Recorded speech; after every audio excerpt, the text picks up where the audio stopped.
Uh, there we go. Okay, so welcome back to another stream. Um, I I fucked up a little bit. My OBS crashed. But now we're doing epic game stuff, and we're doing a fucking cringy ass intro. Um, but we've got a new overlay. It took a while to design, and it was a pain in my backside. A real pain in my backside. Um, as you see the players here having fun, they're really enjoying this overlay. Um, so Ryan chose to not have his camera on, nor Bob or Rose. They all three of them chose to have their cameras off. So we respect that. Their cameras are going to be displayed through their character images instead. When they join, it is going to break the cameras, and I will have to switch it over to the Owlbear map as I cover while I fix fucking everything. Now, let's jump back into things. Your sneak attack. I just on definitely to hear something about sneak attack. Oh, I did a joke about doing a cringy intro. All your And- viewers, Samurai Nation. Yeah. Anyway, so I did a joke about that, and then I almost died. I almost killed someone. So I'm kind of epic. Okay.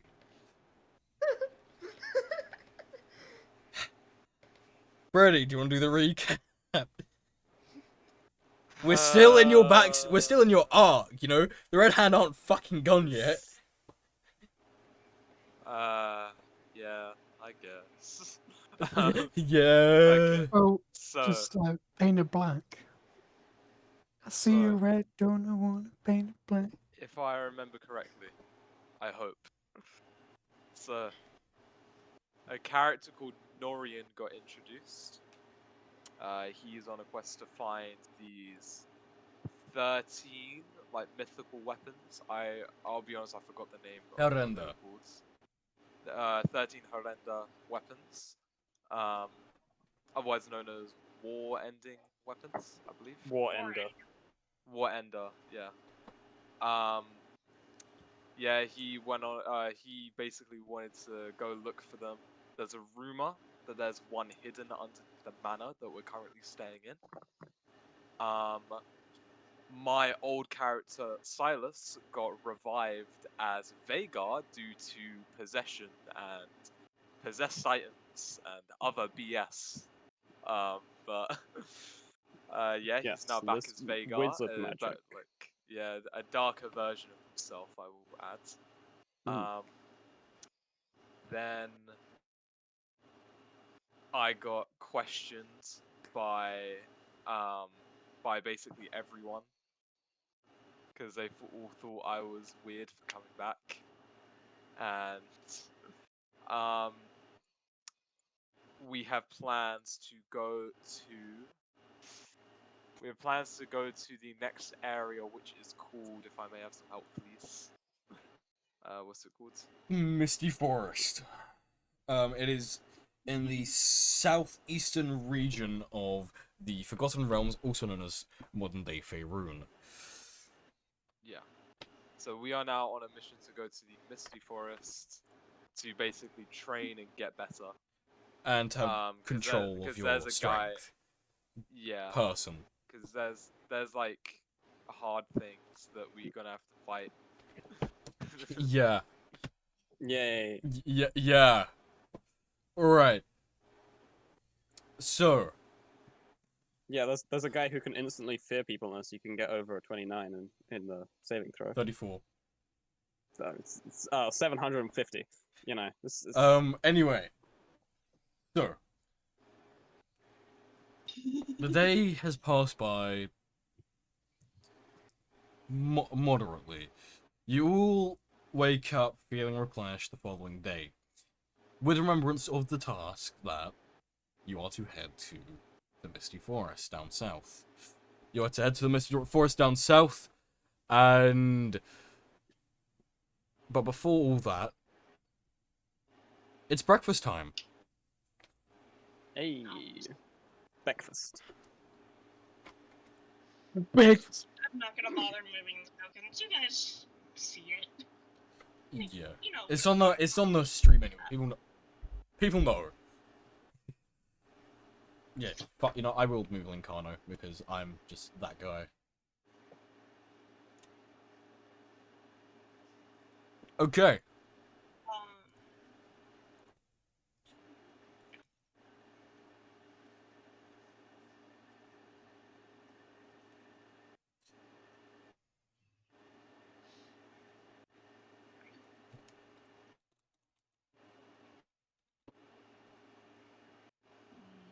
Yeah.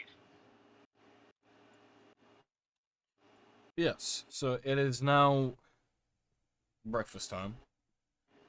And you will make your way to the dining hall. What would you like to talk about?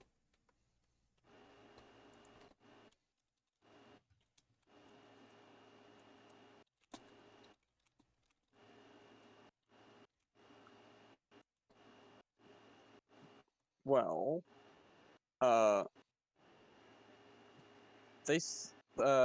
Lincano said that they were going to somewhere to train. Did he say that Misty Forest, or did He he did- just say? To my recollection, he did not state. Okay, so he didn't say it. No. I'm pretty sure Ruel and the group that was with her did, but like Noxus was in the basement at the time, so that's okay. I'm derping on the specifics of what Morella said, but she did say, be prepared to leave fairly early tomorrow. You'll be meeting a Friend. interesting friend of mine. Right. I see. Well then, Noxus is going to ask. Also, Astraea, join Owlbear. Goof. I did. I did. Did it kick Yes. me out? It kicked me out? Bruh. Oh, that's kind of cringe. Mm. Noxus is gonna ask. So where exactly are we heading? Just asking obviously the people who would know. You're going down to the Misty Forest. My friend's neck of the woods. She lives in the heart of the Misty Forest, so do not be alarmed if things seem strange. That's the nature of the territory. Yes. Also, she's stronger than both me and Ruel, which is why we're sending you her way. Because she's more like. In and out. Yeah, we. Am I? What are you Yeah. hearing? Like kind of every third word. Okay. This friend of ours, she's stronger than both me and Ruel. So, that's why we're sending you her way, because she's gonna be better to train you than we are, while we've got our duties to stand by here in Ravensmith Hollow.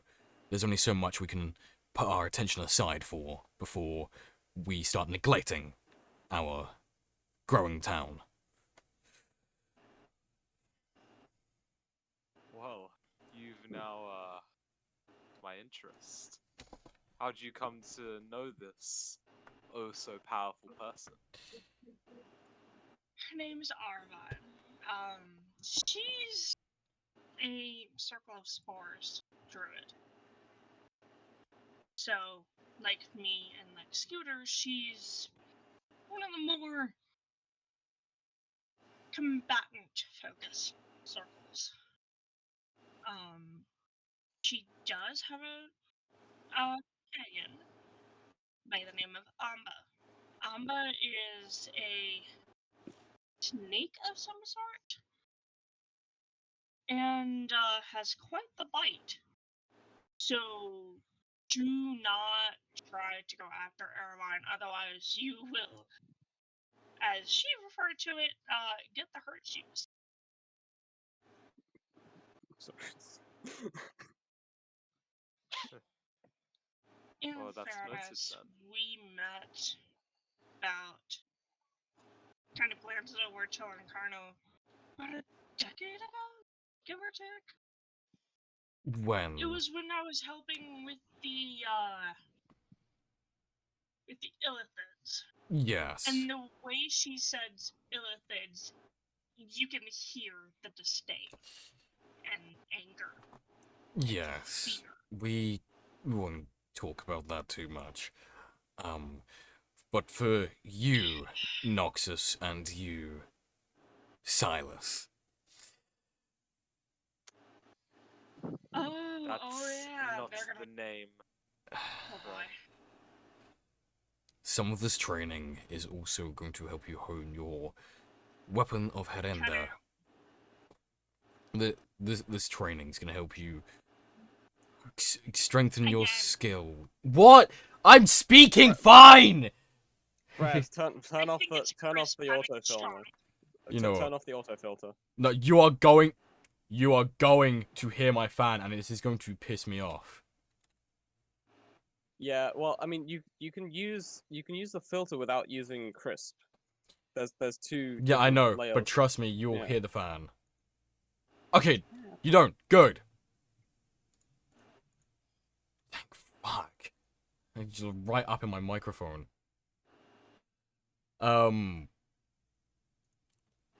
Right, what have you not heard? Just start the sentence again. Yeah.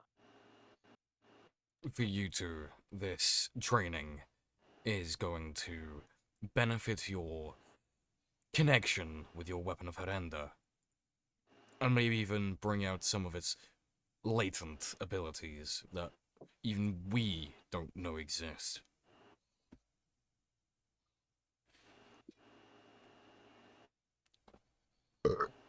Pardon me.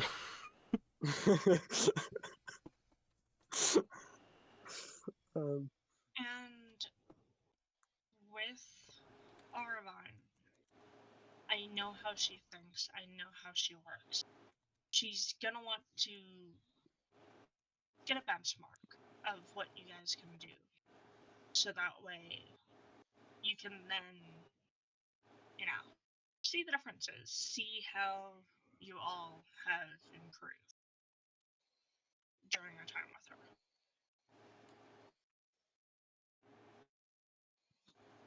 And I'm warning you now, especially those who can see past mystical abilities. She is a druid and a human, like me. But what you see underneath, that is a result of her latent magic. It's a result of the spores that are involved as a member of the circle of spores. So just warning you now, so that way you're not flipping. Okay? Because I would very much like to have my friend still alive. That, all aside, she's going to train you all in individual skills that you all need to cultivate. For example, for you, Silas, you need to learn how to swing a sword better, and your newfound magic. No, it really irks me. How long will you take until you realize? You are Silas to me. That is what I have you documented as in my brain. Or then maybe file around your documentation.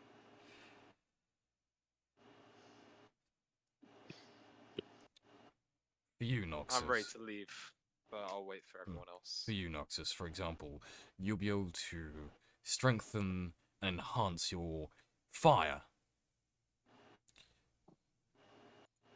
Oh, I'm back. For Kiri here, you'll learn new techniques with your stances when you're in hand-to-hand combat or close quarters. You may even cultivate that wild magic of yours into something else. It depends what Arvine wishes to do with you, as you're probably the most unique here. For you, Astraea, she's going to most likely teach you how to keep to the shadows full stop and never get seen again. All your strongest skills are going to get cultivated, and you're going to learn new ones. And at the mention of sticking to the shadows, you see Ruel just kind of, like, hide the lower part of her face, and you get the sense that she is smirking, because she knows something. Just, oh, this is gonna be fun.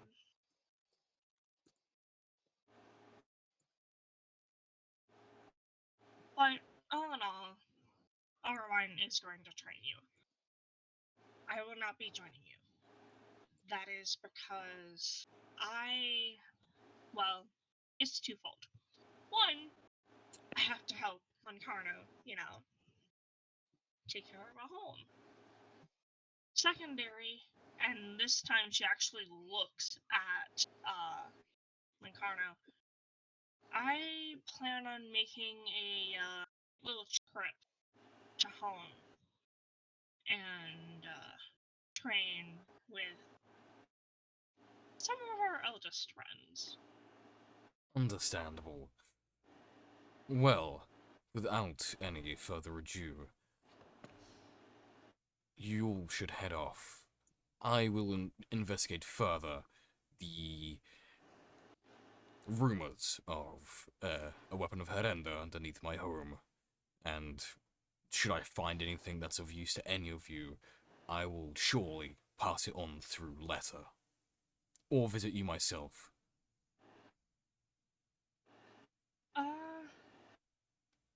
Do you remember that cherry tree in the heart of the forest? Yes. That is where we're going to be arriving. That is fine. So that's our rendezvous point. And at that note, Lincano will stand up and walk off, leaving the manor, heading into his town to head to the guild, to find out more information about this rumor of the weapon of Herenda. What would you all like to do?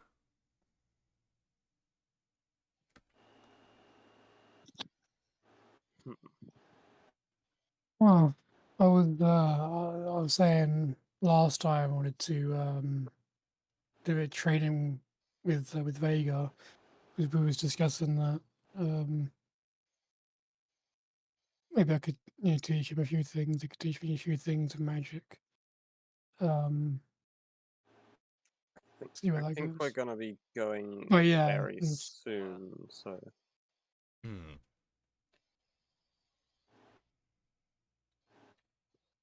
It is, in fact, early hours of the morning. The sun has barely risen. The birds are tweeting outside as the light of the sun starts shining upon this lovely homestead. It's about 5:30ish in the morning if you're to look at one of the clocks around you.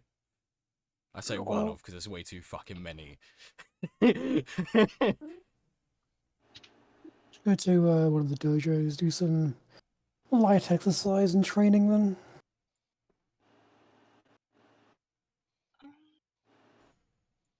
I could certainly do that, but time is of the essence, and I want to make sure that you guys are going to be prepared, because Arvine is a force to be reckoned with.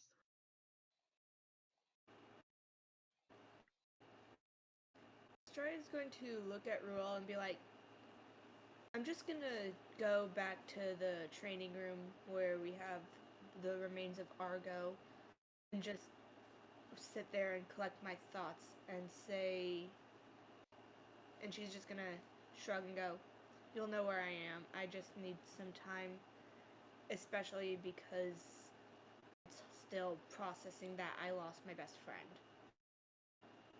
Understood. With that, she is going to go to the training room, where the remains of Argo and Argo's glaive is. And she's just gonna sit there. Alright. The rest of you? I think in a point of description still for Vega is he doesn't need to eat, but he does in fact still eat out of enjoyment, I guess. Like he enjoys eating. Yeah. But what's interesting is that with his hood up, because he still has his hood up, he's not yet taken it down, is that whenever like the utensil that he's eating with like goes nearer to his face, as it goes to where his mouth would be, it basically looks like it gets enveloped in a magical darkness as it goes behind the hood. It just looks like sort of it just sort of phases out of existence. Then as he pulls it out, the fork is still there, but then the food's just gone. And like there's To the no sort void. of like, yeah, it's basically as He's- if there's like he's, a sphere of like magical darkness as it goes The inside of the through, hood has like, the- become Kirby's like, mouth. kind of the cloak. Yeah, effectively. But I think, yeah, the main point is like basically past the rim of the hood, it's basically like an effect of magical darkness. Although you still see his eyes peering out behind him. I can't wait to see if some of you start using the Shadowmancy spells. Noxus is probably going to be collecting her things from the room that she stayed in, and also Kiri's things, you know, because Kiri's gone to train, so... And she doesn't know how long they're going to be going to this place for, and training probably takes more than, like, 5 minutes. So having stuff with you is probably a good idea. Yeah, I will essentially be doing some time skip for the sake of not having you do this for an entire fucking 4 hours. Just so you know, there is going to be some time skipping. For the sake of flavor as well as progress as a whole, I've already pre-rolled D100s for about 2 weeks worth of time skip. Epic. A D100 for each day, just to make sure we don't die of a heart attack. It's 4 D100s a day I have to roll. Oh, that is concerning. If you roll a 1 and then it's just rocks full, you die. Okay, no, it's got nothing. No, it's got nothing to do with. Dies. It's got nothing to do with what you're doing. It's with the stuff that's happening in the rest of the world, like factions either allying, breaking rocks full, apart. everyone else dies. That's yeah.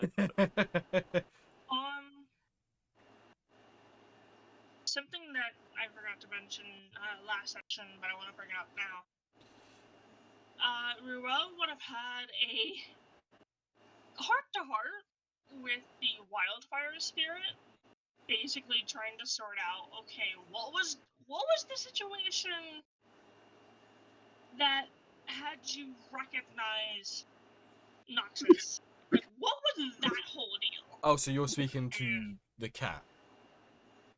Yes. Cat the cat. Okay. So, in that strange language that no one else understands other than Roland Carno, the cat will also speak it. And the cat. Because it's a wildfire spirit connected to real spirit, therefore it can speak the same languages. Yep. So you're asking the cat. Wait, so about the Noxus. cat could have spoken in English the whole time? Oh yeah, In it common the whole time. can speak, but it just meows instead. It chose not to. It chose annoying? cat. Okay. It chose cat Okay. over speech.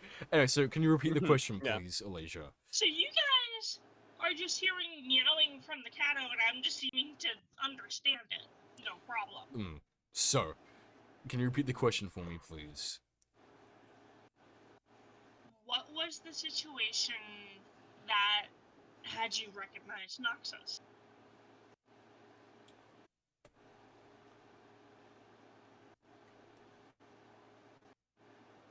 You have to end every sentence with meow. I am not meowing. So the cat. You know what? For the sake of taking the piss, right? 'Cause it's a fairly hot country as well. I can tell you right now, I recognize Noxus because they're something to do with them fire plane is is Australia. connected to something with Noxus connected to a very powerful spirit in the fire plane. And I believe I may have seen Noxus there once or twice before when just wandering around by myself. It's an interesting place. And the shit you see, something else. Okay, so the fire plane is just Australia. Got it. Okay, Governor, surprise. Makes sense. And catching It does on make to the sense. word, catching on to the combination of the context, and in particular the phrase powerful spirit. Also, she's having this conversation in front of everyone. She doesn't care. And her face, upon hearing powerful spirit, just kind of furrows and asking Kat, what do you mean, powerful spirit?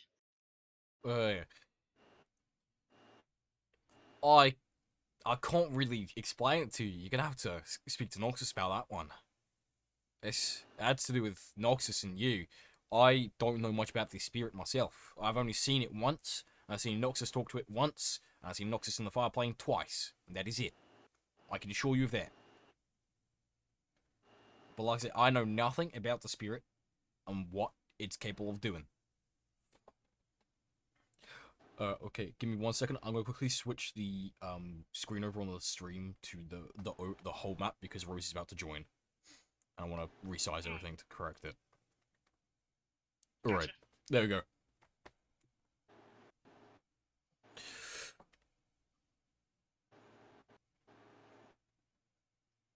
Yeah, that's what the cat's gonna say to you. Oh shit, I'm not gonna be able to... Oh no, I've gotta resize it on the fucking stream. Okay, sweet, everyone gets to watch me resize things, I guess. It's great fun. Scuffed stream. Let's go. Pardon me. Oh no. Wait, no, I don't have to resize anything. So long as Rosie, Ryan, and Bob keep their cameras off, nothing changes. Okay, sweet. Continue, let's continue. Epic. Okay. Hey, Rosie. Hello. I designed a cool stream overlay, so if you want to quickly look at it on Twitch, then definitely go ahead and do that. But yeah, so the cat is going to say to Also, you about... get the viewership up, you know. Yeah. Just The cat's gonna say to you that that's a you and Nox's conversation. He knows nothing about it. Nox, no, she had this conversation right in the middle of everything, right? Yeah, Breakfast table. right in front of everyone, but none of you understand what is said. Oh right, yeah, because it's in the language, right? Got it. Uh-huh. Yeah. Yeah. Yeah. Does Noxus's name translate? You can pick up Nox's name. You can pick up the name Noxus in the conversation. Okay. But like, but you hear a meow. No, so it's like meow, Noxus, meow.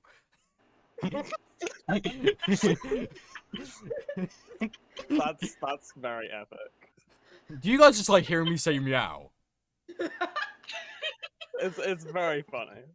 What is so satisfying about me saying It's meow? kinda funny. Should I just make an OnlyFans where I upload audio files of me just saying meow for hours? Yes. Yeah. Yes. I'm making Yeah. OnlyFans after the stream tonight. Gotcha. People will pay for that. People will pay for that. Yeah. I am making guarantee. an OnlyFans tonight, everyone. People pay Let's for anything. go. Right. Uh, Getting back into things. Yes, it is meow, Noxus, meow. But in that case, yes, you do hear your name, but you have no idea what the context is. Yeah.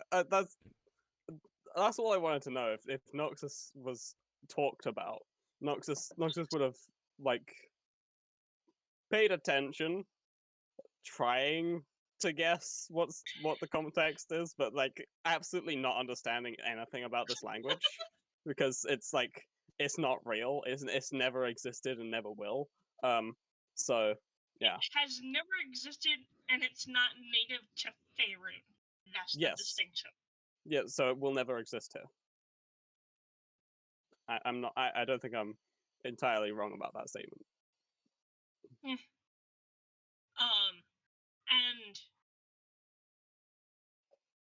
the Oh, I just realized it was facial covering my camera. expression, you don't need an insight roll. She's seemingly curious and confused. Curious and confused. Yes. Yep.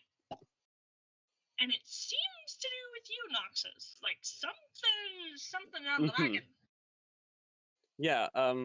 And Noxus has like one of her eyebrows raised like 0.1 of a centimeter above the other one. Like she's because she heard her name and she was like, "What?"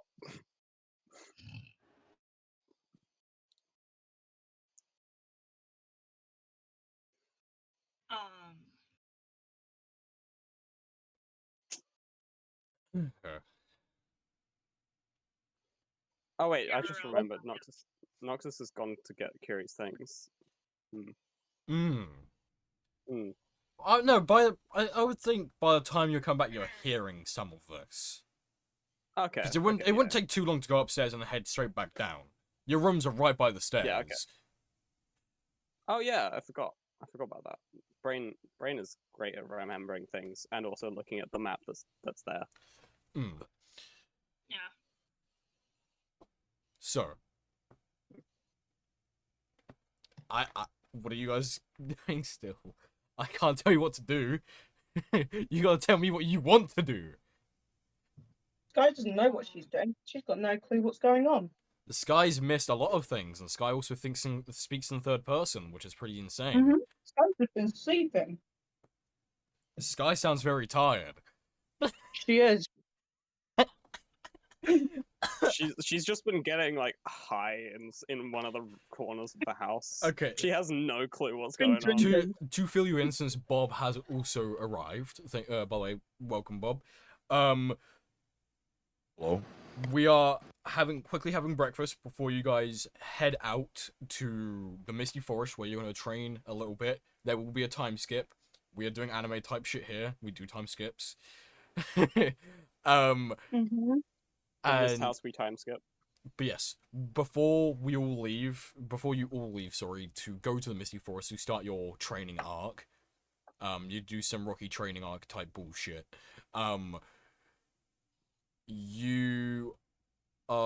Everyone's just doing a quick little thing before they all leave, like a conversation they want to have, some bits they want to quickly gather, anything in the house they may want to steal, Astraya.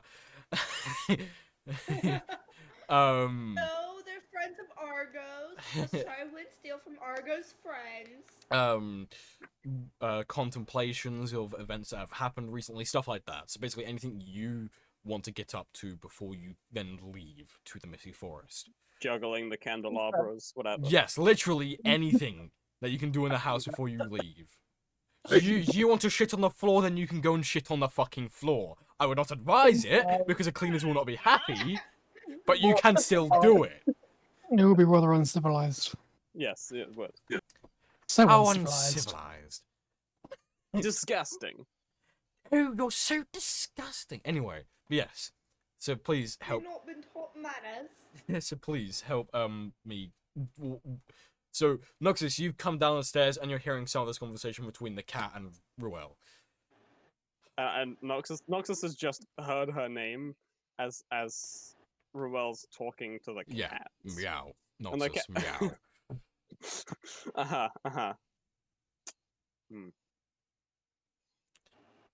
Does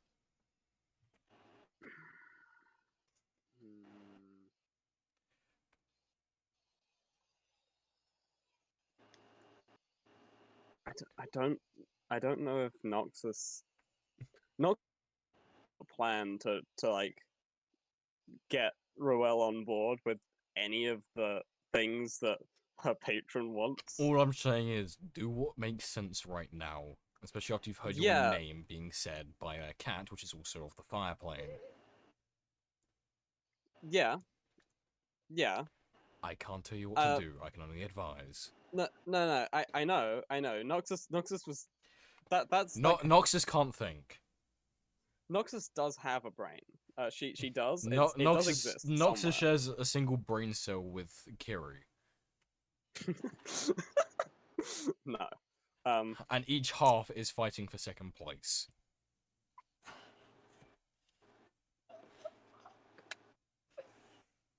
Insults aside.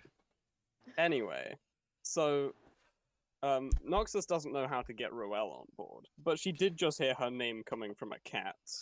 Meow. Coming So- from me talking to my cat. Meow. Noxus. Meow. Okay, wait. Is okay.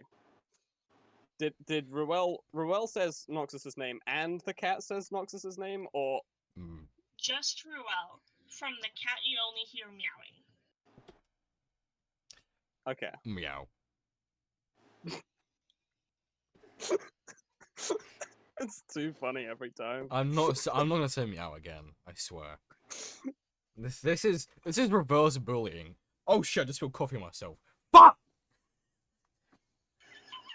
Ow. Well done. It's fine. I just peaked. What was it? 14 decibels on my OBS. Because I got my thing set to -6. Because I speak loud as it is anyway. New record. Let's go. Anyway, yes. Let's please continue. Yes. Sorry. Wait. Does it? So if she's only heard meowing from the cat, does it seem like the cat is You've actually heard having a conversation? Yes, it's very clear that it's having a conversation. Like there's short meows, there's long meows, there's kind of purring between meows, angry So it's like, meowing. it feels like a sentence basically, Yes, but in a language you don't know. yes, and the cat is unironically Australian. Mhm. Yeah, because the fire plane is Australia, as we've established. Canon. I thought that was comedic, and it's now It is. canon. It's very funny. It is now canon. Australia is the fire It's plane. also funny that the patron has an English accent because originally Yes, yeah. Well, they could also have a German accent or an Italian. Anyway, that's going too in depth with that. Too much history. Yes. That does now mean Anyway. that Russia is Icewind Dale. Yes. Canon. But yes, you've heard your name being said with the cat having a conversation with Ruel. Nice. I don't. 10 out of 10. I'm still trying to work out the sentence that Noxus would say. After hearing somebody talking about her very obviously, like right in front of her. I with my experience with you so far, and my rough understanding of Noxus's thought process, wouldn't it be along the lines of, what's my name being said for, or something like that? Something like that, but you know what? That's how she's gonna say it. I know your thought process too well. This is how she's gonna say it, right? Mhm. That sounds funny, let's roll with it. Meow.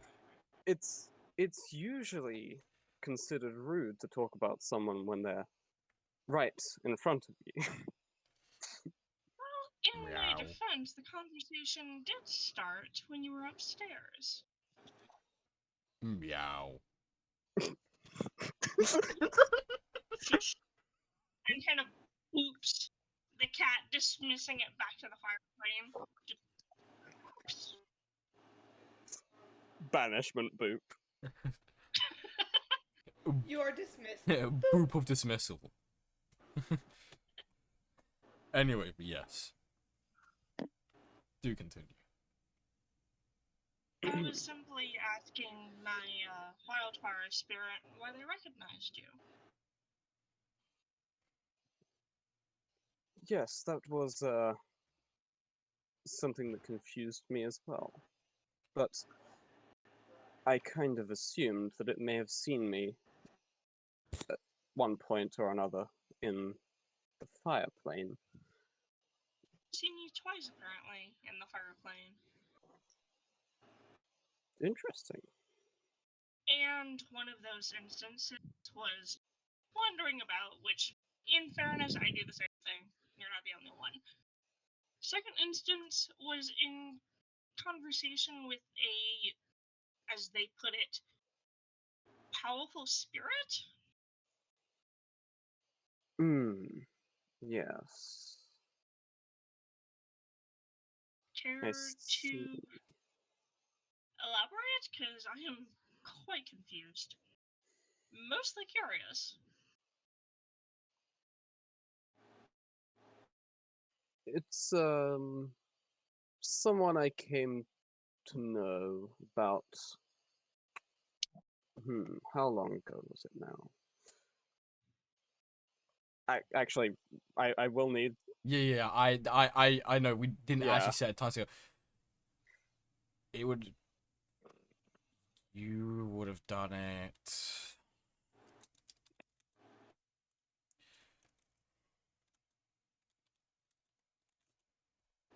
Just doing calculations.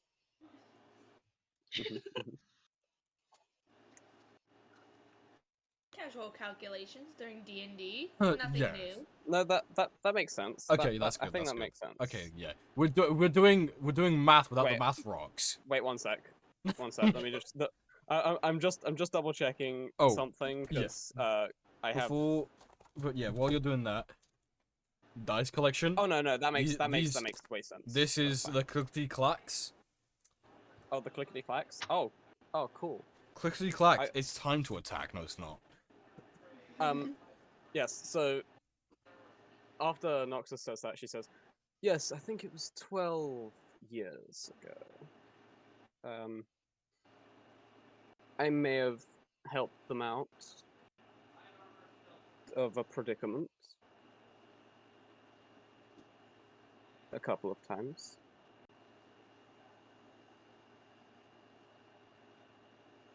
She seems to be avoiding it. The exact details.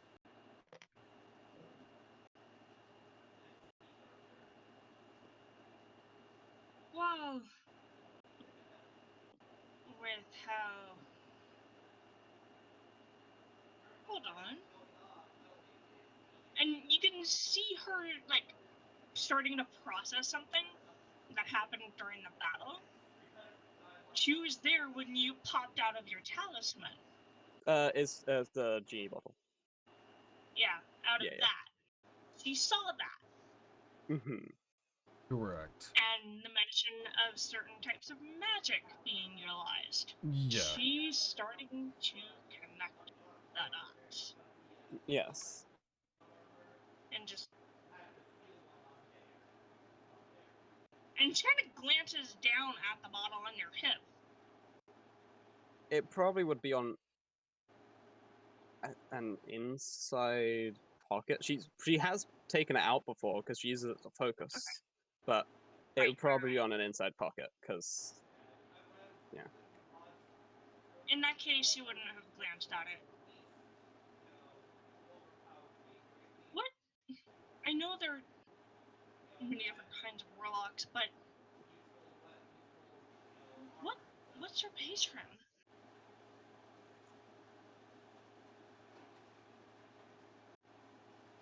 Tell her.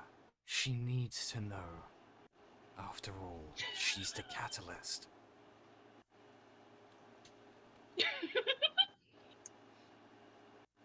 I mean,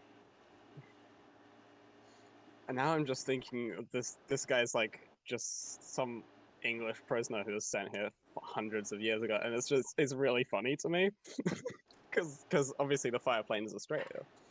It's very funny. Anyway.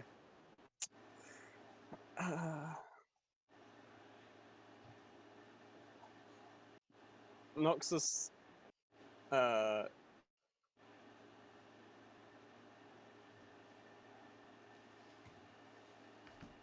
yeah, that's how she's gonna say it. My patron is. Actually, wait. Who's around? So you're by the stairs technically right now, aren't you? That's what I Yeah. imagine this conversation was having. So if I move you there Yes. and I move I would. you there, and Kano, I need to just hide his token real quick because he's not in the building anymore. He's not there. Then we have Estra's in the training grounds. Yep. So it's just those people who are still in the dining hall, probably still eating, or they've fallen asleep after eating because it was very early in the morning. They got woken up for food. And I think Curie went to a training room as well at some point. I will put Kiri in the courtyard. Okay. Because that's where Kiri's been training before, and I'm assuming Kiri enjoyed it. Right. Training is training. So it's it is currently just Vagar who's in the hallway. I see. Like, nearby.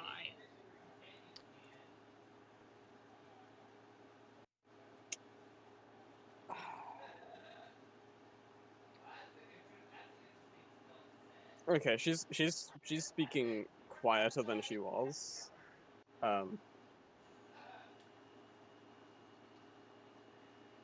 My patron is a genie.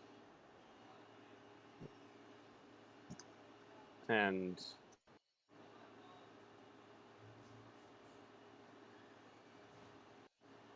may or may not have been trapped whilst,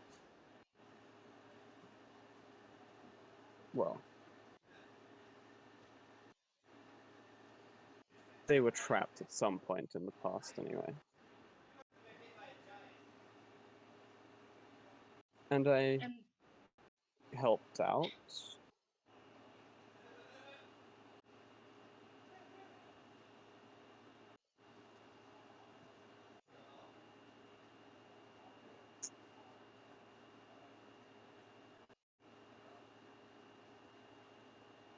I'm guessing in exchange for your aid, and she would have dropped your voice to kind of. I'm guessing in response to you giving aid, they're giving you a snippet of power. Like that of a patron. Something like that.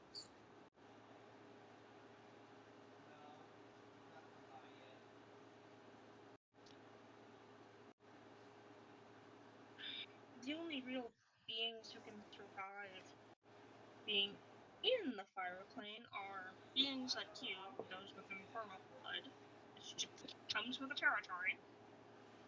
And people like me who have developed a resistance to the flames or straight up immunity to it. Doesn't hurt in my case. Or those made of fire. Question, Vagar. Are you trying to listen to this conversation while you're in the hallway? I was gonna ask, why am I in the hall? I don't know. Why are you in the hallway? Why are you in the I thought I was still at the table. I never moved myself. Someone moved Maybe you. your token got moved by accident then. I have no idea. But regardless, it shows that you're in the hallway. Are you trying to listen to the conversation? You know what? If he heard the word patrons, it Yeah. would interest him.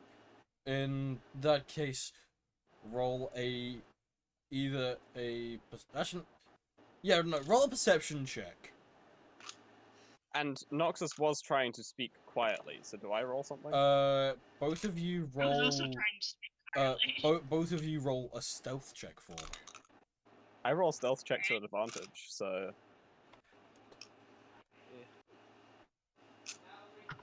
probably won't hear anything. I rolled it on D&D Beyond because it was easier than grabbing the dice. Decent roll. Oh wait, Decent I have roll, dice here. I'm blind. Okay. but I've already failed. So what was your perception? My perception was a 17, like flat out. I have no bonus to perception. I rolled a 17. Okay. Ruel, what's your stealth check? Or keeping your voice down? Sorry. 24. And I got a 19. So yeah, you can only pick up Yeah, fair very enough. small snippets of the conversation, such as Yeah. the word patron or fireplane, but nothing. Hmm. They are being able to, they are lowering their voices enough for you to not be able to hear too much. Like only Hmm. the snippets of things that would pique your interest to begin with. Fair enough. Yeah, okay, cool, yeah. Do you have the observant feat?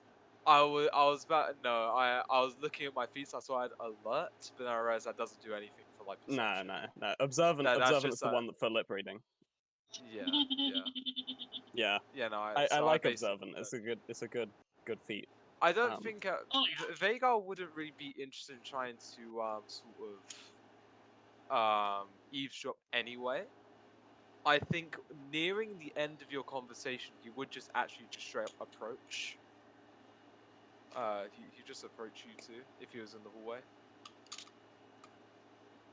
Oh, I see. Um, So he's just Yeah, gonna walk up so, and yeah. be like, Yeah.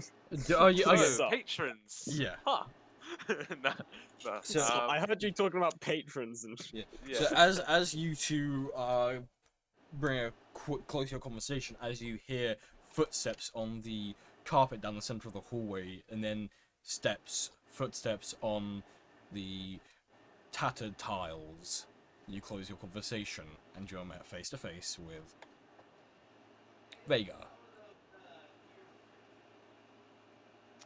Ah, hello. What's you doing out here on your own? Some of us were in the dining hall. I know the Kiri's offered off training. I was wondering where you two ran off to. I went to collect mine and Kiri's things. And then we had So. a private conversation. Yes. I won't pry. I respect. I respect privacy. But I guess this is as good a time as any.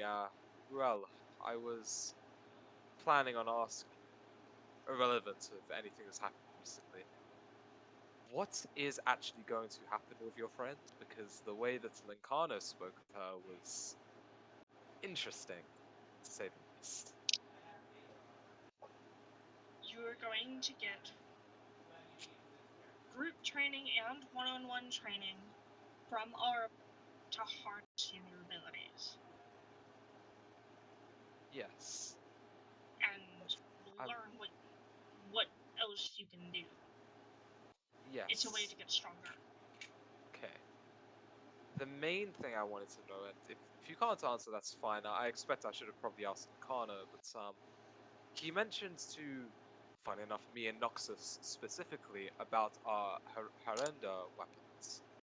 Is she in possession of one? Why is she supposedly going to be able to help us? She, as far as I know, is not in possession of one. However, she is able to help simply because of her raw capabilities. You heard Lincarno. She is stronger than Lincarno and I combined. Ah, I see. Well, I can't wait to meet her then. When are we heading out? Are we just waiting for the others? Yes, I believe that was the arrangement. And then she'll reach down into a pocket and pull out the pocket watch that she has. Yeah. And click it open. About It's about 6:15. 15 more minutes, give or take. I'm gonna go around and gather everyone, and we'll be down courtyard. And Alright. she'll slip the pocket back.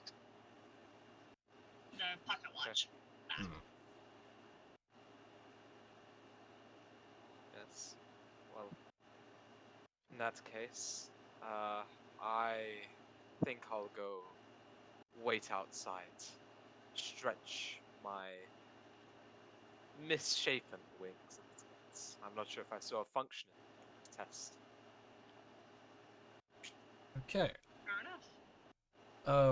And then he'll walk towards like the front door, front gate, whatever it is. Yeah, so you're gonna also be in the courtyard?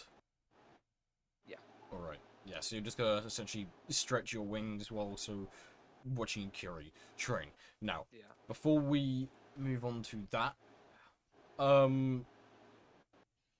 Vraris, you DM me about something you wanted to do. Yep, and he is probably gonna Beast. do that while he's like in his room, so nobody like listens to him. Alright, in that case, he's in his room. Door is closed. Closed his door. There's the same first room where he just went in circles. He probably gonna go in circles again. Okay.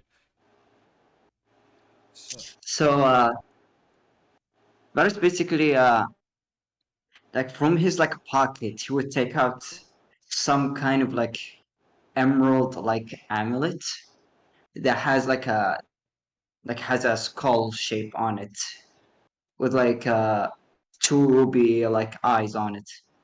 But like the weird thing about it, like it looks like it's supposed to be a magic item, some kind of artifact.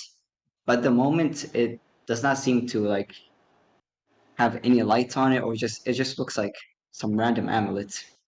it's a But it's a yeah, nice amulet. It's got yeah, it's just a like jeweled red gem in like the centerpiece of it. yeah, it basically looks like a pretty nice amulet.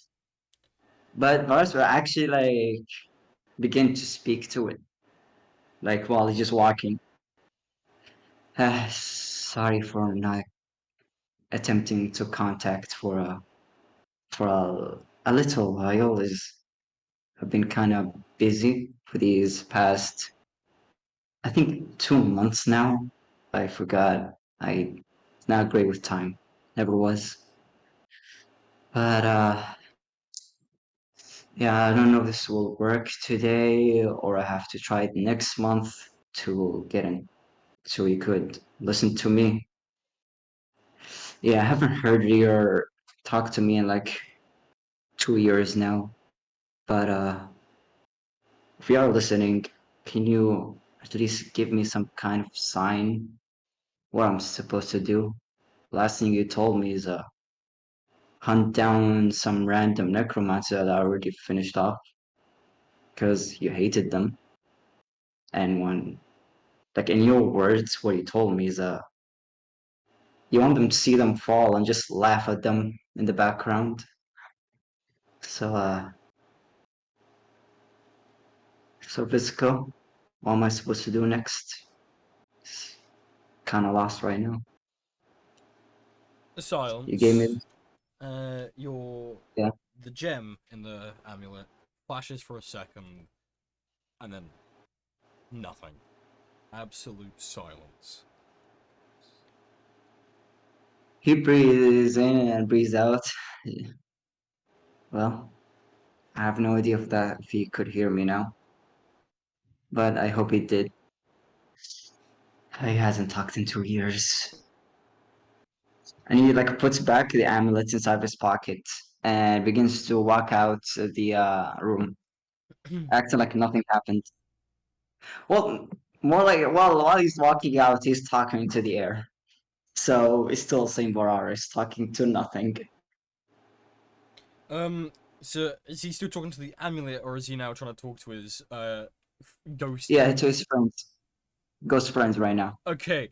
Like, So well, you've walked up the room and you're talking to your ghost friends.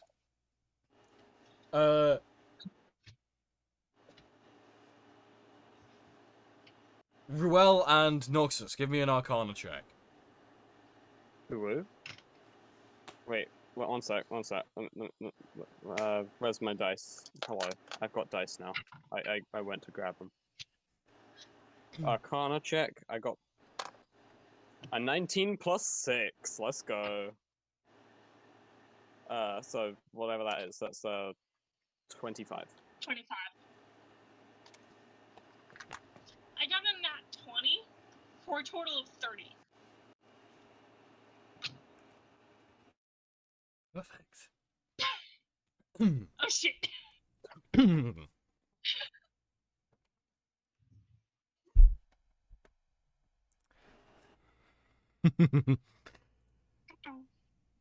my goodness. When you look at Verus, you see wisps of smoke either side of his shoulders, and some coming off of his back. You stare for a little bit longer. They start forming into something a little bit more humanoid. You can't quite make out their faces just yet. But these aren't visions or an illusion. These are souls attached to his. And you can see him talking to them, and them answering back, quite vocally too. You can't hear what they're saying, but you can see they're responding back. Curious. The area around Verus seems colder than usual. Nothing out of the ordinary though, with 3 ghosts coming out of you after all. What would you like to do?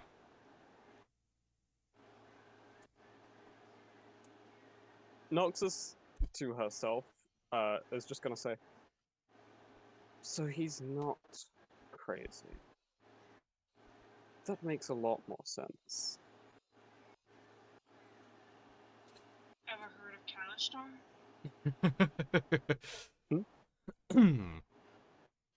That was born with 2 souls. Calistar. Wait.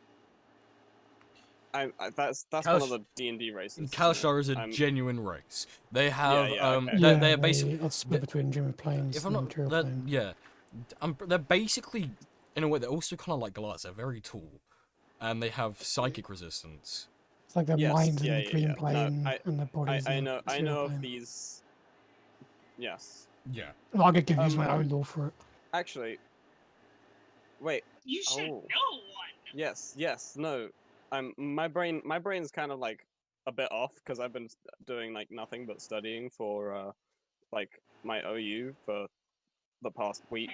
Fair. But yeah. Oh,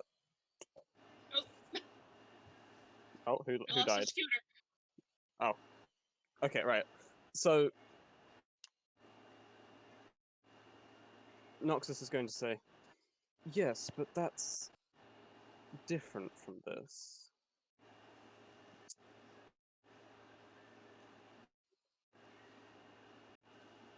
Whatever the case, I need to gather everyone and otherwise head out to the.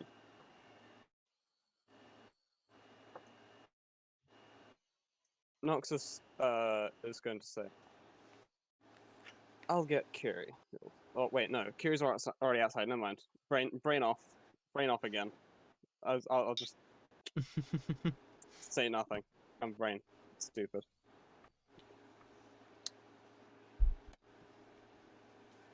Verus, you see both Noxus and Kiri staring at you, but then staring past you at the same time.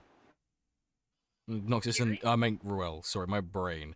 I'm so used to saying them them 2 names together. But yes, no, you see Noxus and Ruel staring at you but also past you at the same time. It's confusing. Yeah, actually, you see Valaris look at you guys a little bit confused, and then he actually looks back. He's like, "What?" And then looks at you guys. Well, I think. Wait, is there somebody behind him? I want to see. Do you guys take a step? Nobody's. Does anyone Oh, take a nobody's step closer? would he have? How far away is he? Would he have heard Noxus saying, "So he's not crazy"? Well, are you saying it loudly or Oh, are you wait, no, lowering your voice? I mean, it wasn't lowered voice. It was just like regular. Oh, conversation regular, with him. then yeah, no, he probably would have heard. But I was thinking because also he doesn't pay attention when he's talking to his ghost friends. So Yeah, it's like the. Good point, actually. What's your passive perception? Oh wait, me? Oh, yeah, no, you definitely wouldn't have heard it. Yeah. okay. So, Varus actually like turns around and looks at us. Yeah, he's just gonna look back at you guys like, is something went past me? No, dear. The ghosts. You have blue friends from the other side. The ghosts look at you. Eyes wide, pupils tiny. It feels like you're being death stared. But they're simply just looking your direction. Well, I mean, you can't really be death stared by a dead person. That's not how that works. That's every stare Well, they one have of is a death stare. well, one of them technically don't have an eye, so he's gonna look at them, and then he's gonna immediately tell his ghost friends, "Oh, so you guys are not hallucinations?" What do you mean? At that, Noxus is gonna say, "It doesn't seem so." Very much real. Ah, nobody have seen them until now. Because no one had the arcane foresight to see us. Even the necromancers we faced. Even those. They may have not faced the same death and destruction as you have, Rarus. Makes you unique Nice. to all See. of them.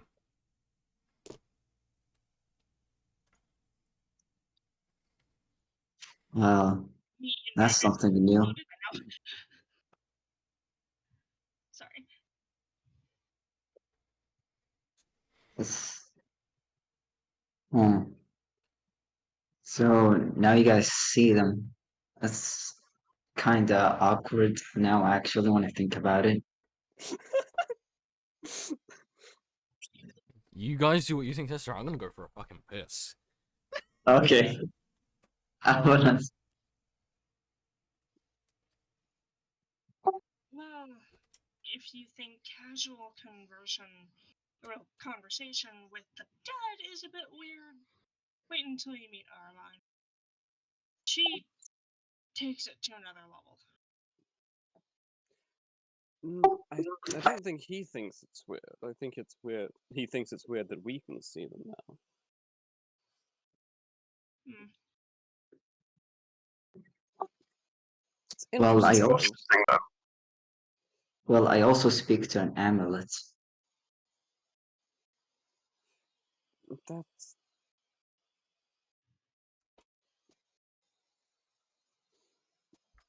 did Varus actually say that? No, he said like a little bit quiet voice. I forgot to say that. Like like to himself. Okay. I'm just gonna assume since my passive perception is 10 that that Noxus didn't hear that. Hey, yeah. What did I miss? Very sad about my passive perception being 10. It's very sad. Hey, What did I you miss in my somehow had loop time. break? Oh, Varus quietly said under his breath, I also speak to an amulet. I'm just assuming that Noxus didn't hear that because her passive is 10. Yes. And well, your passive. What is your 23! My passive perception. you're hearing that if that's your passive.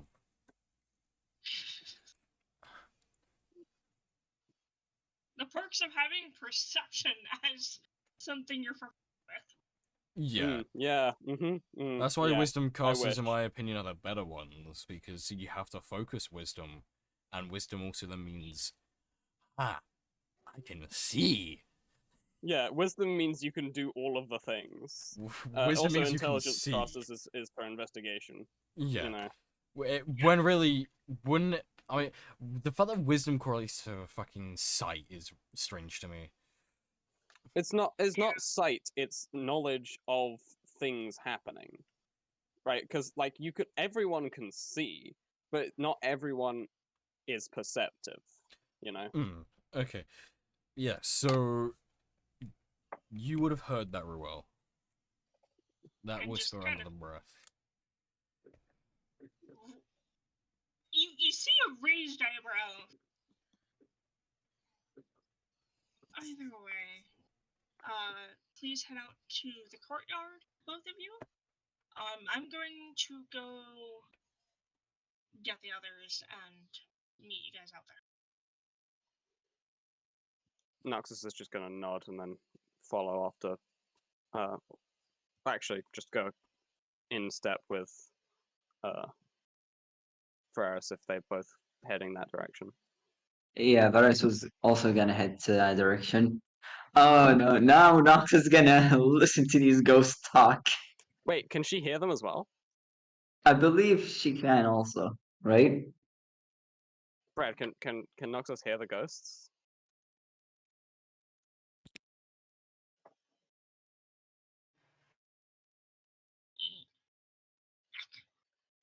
Decision time.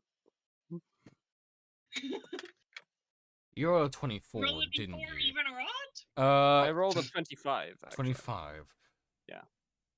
I rolled a 19 plus 6, so 25.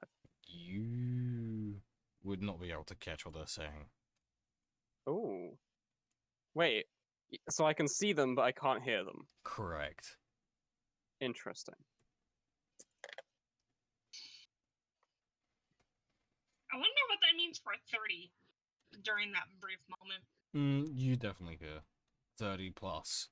Is it what you'd need? No, sorry, 28 plus is what you'd need to hear them. My bad. Oh, so I'm never hearing these. What, even if you're not 20'd? Yeah, I got 26. There are I'm magic. 20. I'm sure there are magic items you can find that will help boost your arcana. Maybe. The I quest need the to magic listen to ears, ghosts. And Pharrell's gonna pop over to the dining hall where these two are. And Noxus is going to ask. I assume they have names. Yeah, all three of them have names. Yeah, they should have names, so yeah. Oh yeah. So Nox is asking what their names are. Yeah, basically. Yeah. Alright.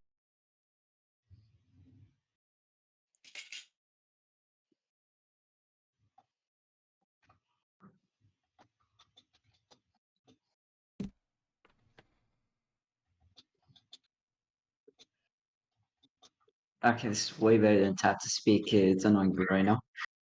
Alright, so yeah, Varus is gonna look at you like, well, he's gonna point to the only female ghost, like a female ghost humanoid that they don't even have eyes, and what you assume should be tears, it's just blood pouring out of their where their eyes should be.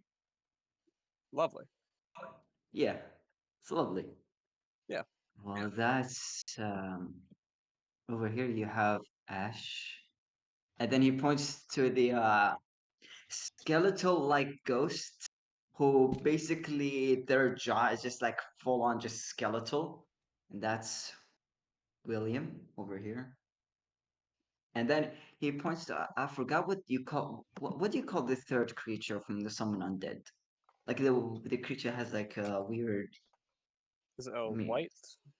So, no, that's not what it has. It has like with this weird thing give on me a it. second. So, someone undead. Yeah, yeah. First, it was the ghost one, and then yeah, I'm the trying to skeletal. find your The third one.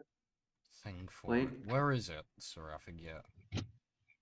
It's a Wait, spell, isn't it? Yeah, it's a spell. It's a push. I don't know how to Okay, say his name. so there's Putrid. uh Ghost. yeah, There's a putrid. ghost. Yeah, putrid. What the How do they look like actually? yeah, Usually. I'm gonna quickly search that up in monsters because it will show up as a monster, won't it? Yeah, they look really weird. That's why I can't describe it. Okay, This D&D 5e putrid. they also look terrifying. Um ah, Yeah, they're kind of cool actually. now we're So I know it looks putrids cool, but putrids are kind of like um oh they would be a fathom of how you would have seen them before they died. So if they died to something, I don't know, that ate away at their skin, they'd have like black ink constantly oozing from them, and they're kind of zombie-like. So, yeah, Interesting. so yeah, you describe how they sound. Oh, look. yeah, they're basically gonna look something like that. How did they die? And, yeah, That's basically what they look like, isn't it? They look like how they die. yeah. Basically, okay, that guy, like, their their arm is like has this like a weird growth on it, like as if like something was trying to eat it, but now it's gone and there's only remnants of what they did to its arm. And there's like some weird like ink like thing coming out of their ears too, like as if like something deafened them, and like it shows the signs of it. Hmm. Like, this ink like resembles like blood. Yeah, they all like basically got terrifying deaths.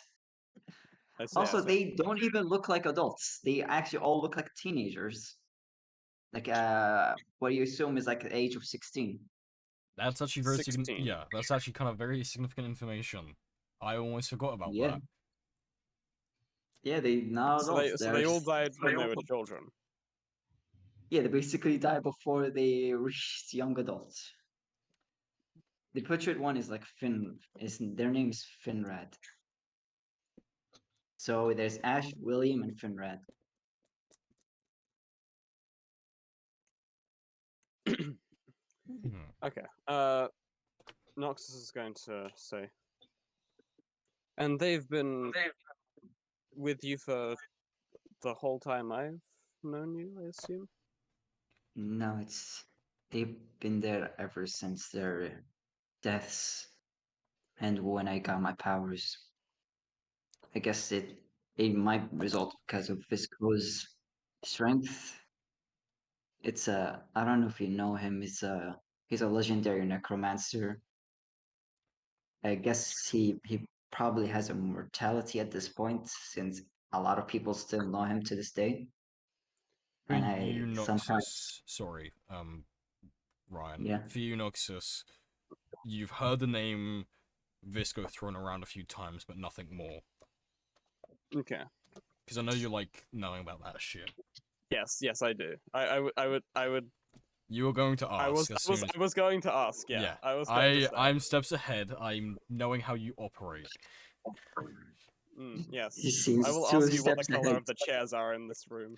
Well, just Oh like chess, no. I'm several steps ahead and also several steps behind. Oh no. That's 5D chess with multiverse time travel. That's how that works. Yeah. Basically, I contact Visco from time to time with the amulet that gave my powers. It's it's a weird life that now I have after the incident that happened to me. Who knew a Lich Lord is gonna appear out of nowhere and decide to come at the same time where we found an artifact hidden away?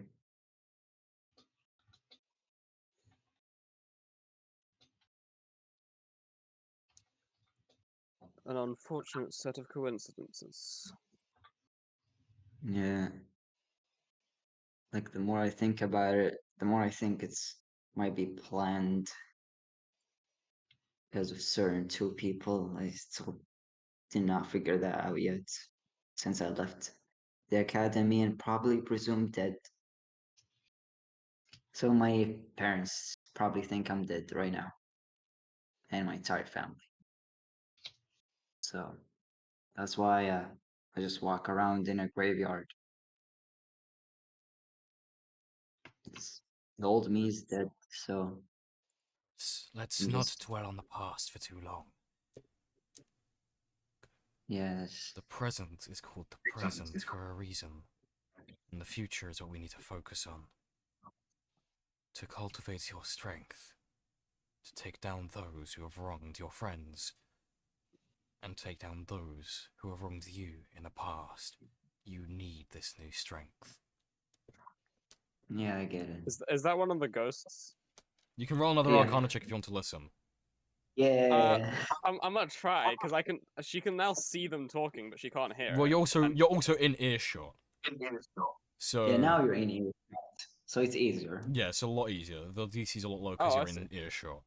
Oh, okay. Let's see. Distance will play a factor on the DC. 14 plus 6 is 20. what? 20. 20. Okay, so 30, 20. How close are you to Varus?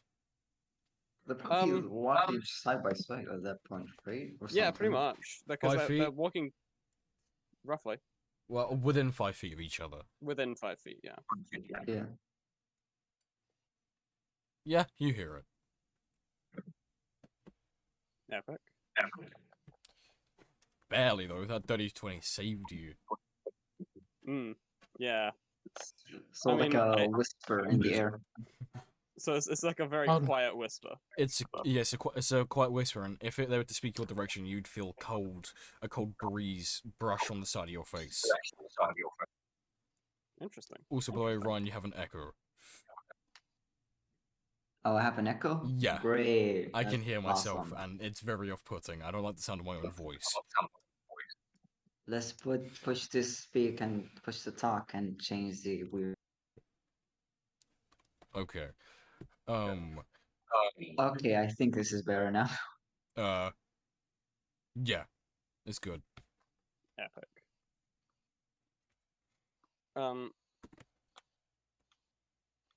What was the last thing that Varus said? I can't remember.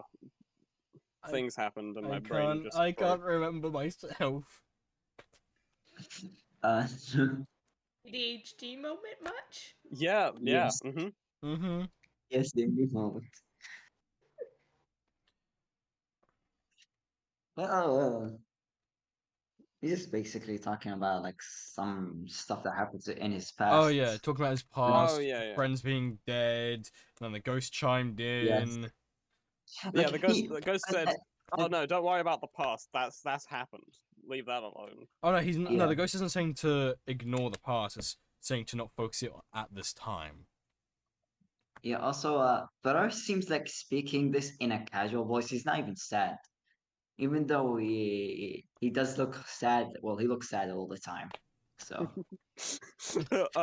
Permanent he's not sad sad, boy though. hours. Okay, He's Mr. saying this like Depressed. in a casual tone. Yeah, come on, like having your power stripped away and becoming a necromancer, that ain't fun. Yeah, to be fair, that would probably depress me as well. Well, I mean, it's not all bad. It's not all bad. Considering being forced necromancers to- are also the only type of wizards to always get shat on. Yeah. Yes. Well, okay. Yeah. Yeah. Anyway, but yes. Do continue. Please do not go that far again. What? Sidebar chat. Ew. What? He's deleted it. Jason, don't do stupid stuff. Anyway,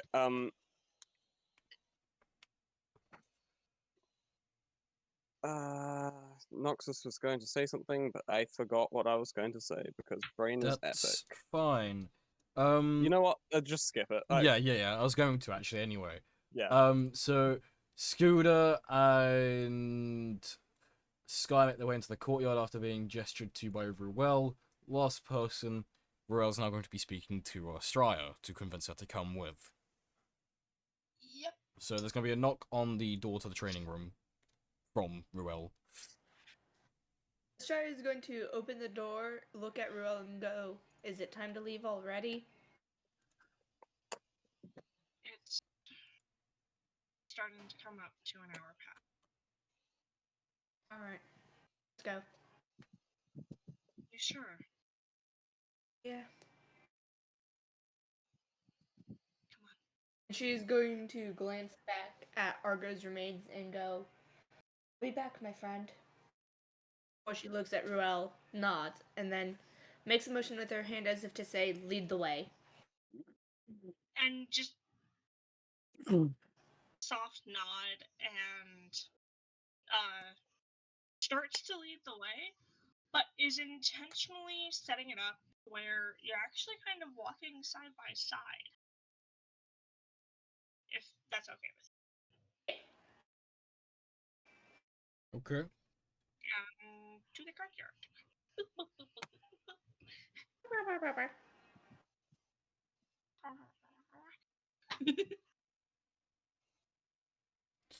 So, you're going to take them to Misty Forest. Yes. And this, everyone, is what, after touching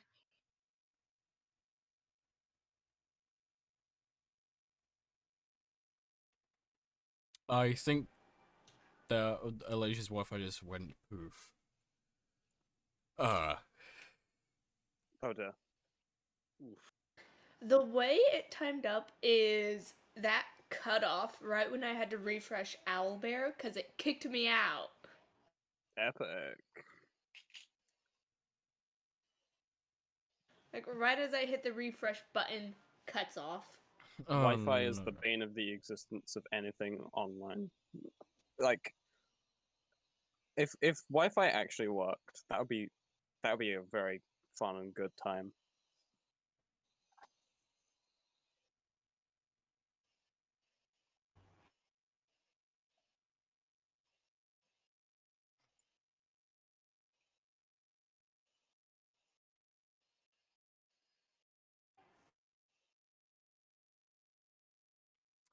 I'm going to do it for Alasia, since her Wi-Fi has gone poof. Epic. So yeah, Ruel's gonna put her hand on a tree in the courtyard and gesture for you to all walk into it as it warps and reshapes, creating a gateway. Do you all walk through?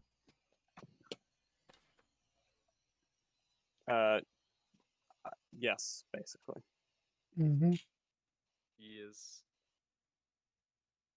This time, since they're not running from a battlefield, Noxus is going to go ahead of Kiri.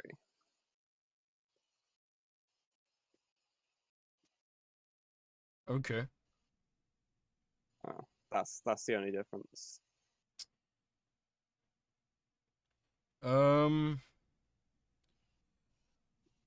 Okay.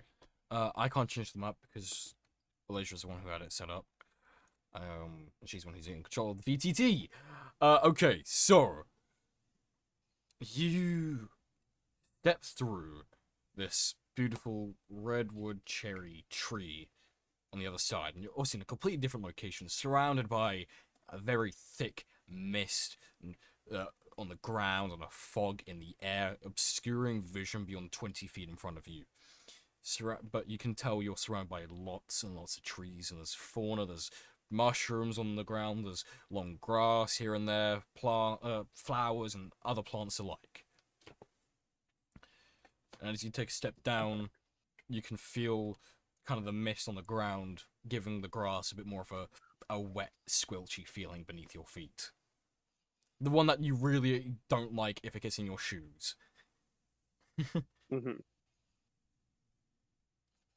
I just realized I haven't thought of what type of shoes Noxus wears.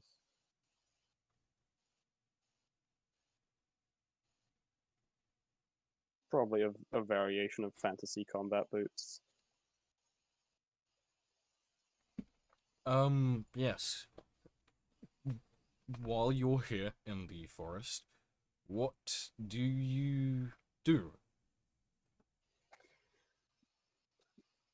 Straya Is- is going to look at the ground with a look of disdain and go, if that gets in my shoes, she is going to look at the rest of the party and go, I am going to scream and I am going to fight the closest person to me. This should not get in my shoes. Yuck. It's just, yeah. When you step down, it's a very quetchy feeling. What kind of shoes is she wearing? She's just 'Cause- wearing normal shoes that she would travel in. I feel so like they're not like Is it- open on the top. I feel like Astraya's most likely to wear like traveling stealth type boots or something. Yeah. Okay. Yeah. Or Normal just- traveling shoes to be quiet. Because, Okay, you so know, that's she... very unlikely to get into those shoes. No, but you can I- feel it. Like it's around the base of your shoe and on the front of it. You can feel it kind of surrounding your shoe a little bit. Just to flex on everyone else, You're Vhagar flying. Vhagar will be using levitate. Actually, he lost his ability to fly upon becoming a warlock. Because Yes. flying was part of my Draconic. sorcery background. Yeah, Uh, draconic ancestry sorcerer. okay. So I instead now have the levitate spell, which I can use at will. So I'll be using levitate. Okay. at this Noxus point. can also do that. So are you both Well, levitating? I mean, I can technically it's not the levitate spell. I think it is essentially the same effect as the fly spell, if I remember correctly.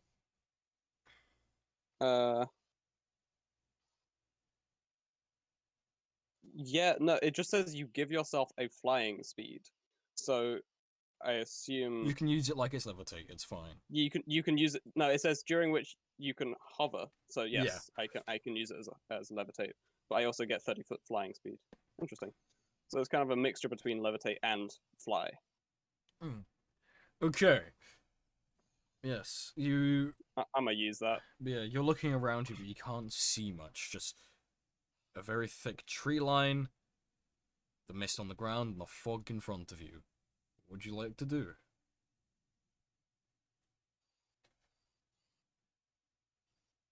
So all we see is just like nothing, basically, just fog.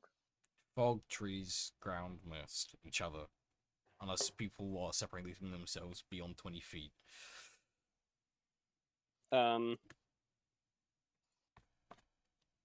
I don't think I have any spells that can create light, but I don't think that's useful in fog anyway.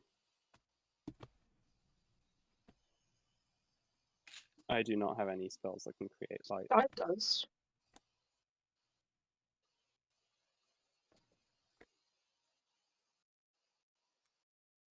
Well, on a whim, then I'll use magic. I'll use my magic awareness thing as a class feature. Basically, I'll open my awareness to the presence of concentrated magic, essentially. Until the end of my next turn, I know the location of any spell or magic item within 60 feet that isn't in total cover. And when I sense a spell, I know what school of magic it belongs to. So just on a whim, we'll see if there's any powerful magic nearby, I suppose. You say within All 60 of the feet. fog. Yeah. Yeah, 60 feet of me, yeah. If it's not behind total cover. Yeah, Doesn't nah. it just highlight all of the stuff that we have on us then? It will. Yeah, yeah. anything If you're- magical in you, but also just in the Yeah, forest. so obviously it's going to pick up the magical equipment on your allies, but anything beyond that, you sense nothing.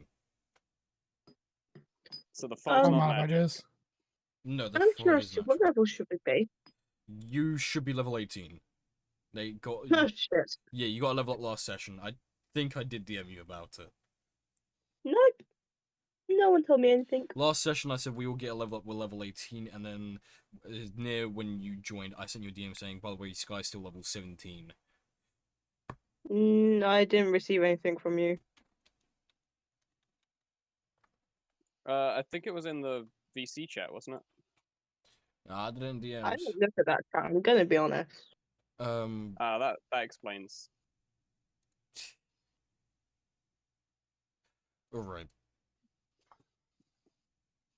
Okay, Noxus is just gonna try and head in the direction away from where they entered or they exited the tree.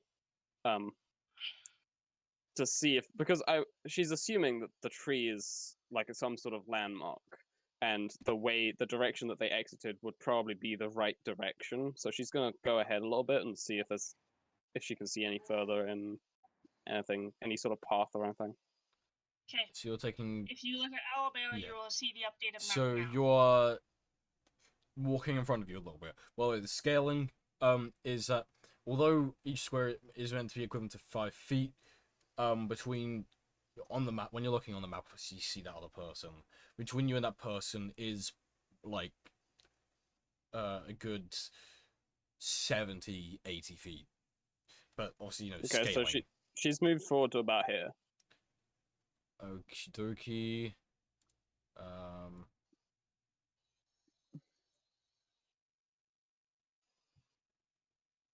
Yeah, you still can't see anything. There's no paths or anything. No, nothing. No, there aren't any paths. And you said it's just like foggy and stuff. Yeah, it's very foggy. The ground's wet from the mist. Ruel said she wasn't coming, but I think, right? No, Ruel said she was going to take part in the training. She's bringing you here. She has to stay to speak to tell Arvine what to do and then take herself home. Oh, No, right, it's okay. more a case of introducing, the party to Arvine to the party, and then leaving. Because Right, okay, she so- has other stuff going on. Yeah, so she's not sticking around for. She's literally getting you here, introductions, basics of what Arvine should probably do, though Arvine will probably figure out herself anyway, and then dipping back to Riversmith Hollow. Anyway, Bob, you had an idea, because you asked about the fog. Oh yeah. So I have control winds. Okay. Can I Oh, like try to just blow some of this fog away? Yeah, go for it. I'll just cast that. So it's concentration, one action, up to an hour. I'll post it in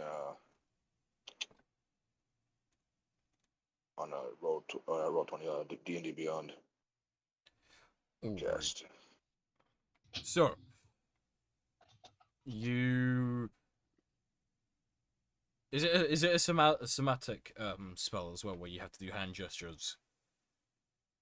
Verbal and semantic. Yep. Yeah. So you call out whatever you personally, as Scooter, would name that spell, and then those of you who are around Scooter, you see him swirling his hands over each other like that, almost like he's the best way to describe. So it's like he's trying to create a Rasengan from Naruto, but it's not quite that. And he's swirling, and then he pulls it into himself, and then explodes it outwards, shooting away all the fog around you. And in front of you, Noxus, you can see a woman standing in a circle of mushrooms. And the party, you can also see her. Mushrooms are, like, little guys. They're, like... Yeah, so you can all now see that. 6 You inches. can see beyond Wait, so 20 feet in front of you. now I've heard of actually no. I as a player know about Fey crossings. This is not that. I Okay, can it's tell you not that. now. Okay, never mind. This is just for aesthetics. Mhm. That and Okay. and the clearing. You'll understand more as you interact. And a circle of spores. Yeah, I kind of. Yeah. So I see this woman. She's Mhm. kind of far away, right? Somewhat. Because Brad says she was like 80 foot from. Yeah. Oh wait, that is 80 foot. Okay. How good that is right there. Yeah, it's the right scale. Okay, so it's to scale. Okay, thank fuck. Yeah. The one of the few times the map is actually to scale.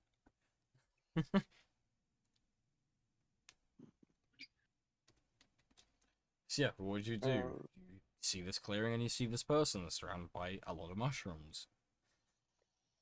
Does she And see you see us? Morel stride straight forward Yeah, well, she will see you. towards this person. Because she's gonna hear you walking across the dirt. Yeah. Technically, Noxus is floating, so. The rest of the party are walking on dirt. Technically, Vega is also. The rest of the party are walking on dirt. Scooters swimming through the mud. Straya does not look happy because of the squelchy ground. Learn control water, remove the moisture from the ground. I could just probably carry her, to be honest. Pretty sure I'll carry her strong enough to just carry her along. Okay. Sure, yeah, but enough. Getting her shoes filthy makes her loud because the water seeps into the shoes and it'll give her sound when she's trying to sneak. That's why she doesn't like it. Yeah, so you all, I believe I'm under the assumption start moving towards. Yes. Noxus has moved up to. I just lassoed everyone together. All right.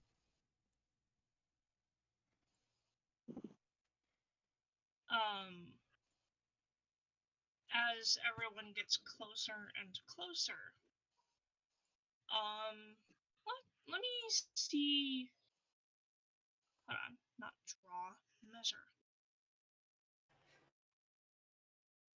So, actually, okay, you're within range of that. There's a reason why I'm checking. I'm in range of what? You'll understand soon. Oh no, I don't want to be in range of it. Oh yeah, you No, might. it's not dangerous. I can promise you that. Yeah, it's me and you with our witch site, I believe, is what it's to be. It is 30 feet, It's a so I range of would be. 30 feet. Yeah, it's 30 feet. I would be in range here. Yeah, so make sure you Wait, is it- share the image with them of what they would see then, because of their witch site. So, I didn't realize everyone- which site had a range. Yes, it Yeah. does. You gotta have line of sight So- within 30 feet. Oh yeah, it is. Interesting. Okay. So, to everyone, this Arvine looks like. I'm Oh. gonna share it in Hell's Awakening. Mm-hmm. Looks like this. I just realized I have to send some information to Freddy. To everyone, including those with witch sight, you see that. But for those who do have witch sight, or some other ability to see past, you see an interpretation of, and don't say Ruel didn't warn you, she did. When I share this, you see that underneath. That makes me feel uncomfortable. Like. That's pretty sick. Oh, that's pretty And sick, dude. That's Mushrooms. that's very cool. That's radical, dude. That's very cool. That Pretty is what shroomy. happens when you epic level a Circle of Spores Druid. You become an ascended mushroom You eater. have No, you basically ascended. become a sentient mycelium network. Epic. That's pretty cool. But yeah, so Replaces nervous system with mushrooms. yeah, so you're all approaching. She's obviously heard you, so she's going. So Arvon's gonna slowly turn around and look at you all. Oh, she knows where she told you guys to pop out of the tree, so she's already looking in your direction. And from this woman, that you all made it safely. Well, has anyone followed you, first and foremost? And from Ruel, no, I used my little trick. From Arvine, noted, and these are the people that I am to train? Yep. Everyone, this is my friend Arvine, and she'll do a little bow of sorts. Nice to meet you.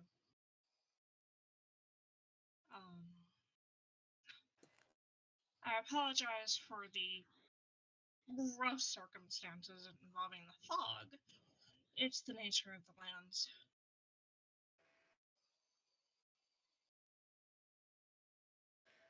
Estrella is going to look at her and go, "Hi, I'm Estrella."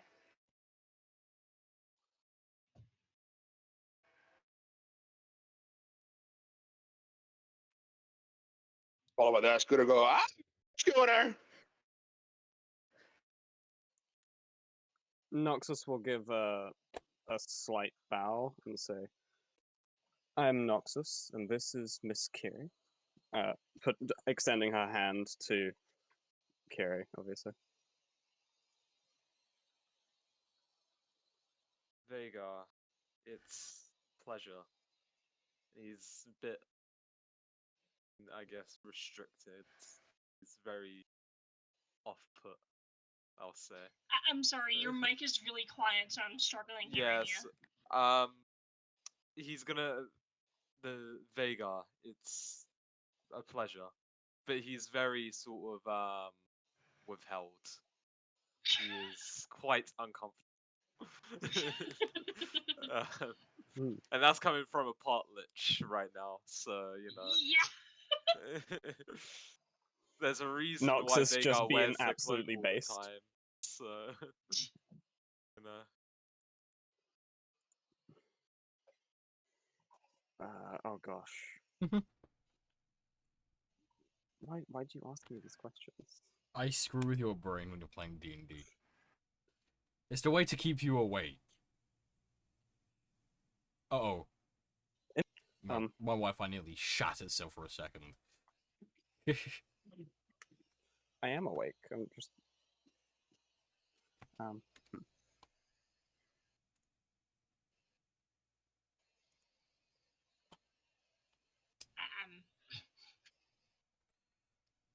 Is everyone else giving their names to Arvine?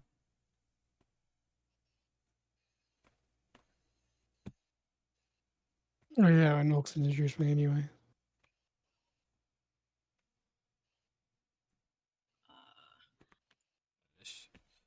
Sky. Sky and Varus. Varus, just you two to introduce yourselves.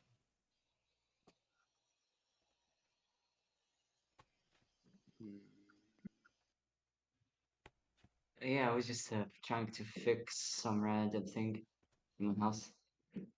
Wait. What did I miss for like this past minute? Just introductions to someone who's gonna be a part of your training arc for the time skip, essentially, and you're introducing yourselves. Basically a trainer, right? Yeah, you're just quickly introducing yourselves first.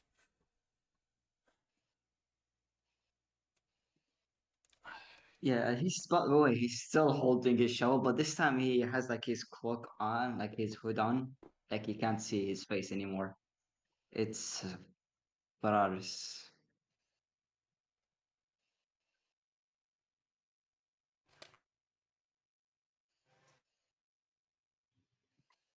And she'll look towards the individual with the wolf by their side.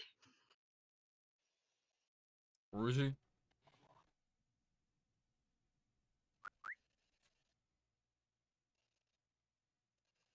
I believe Ruzi may be doing something. So, for the sake of this, Sky will then introduce herself. And the wolf.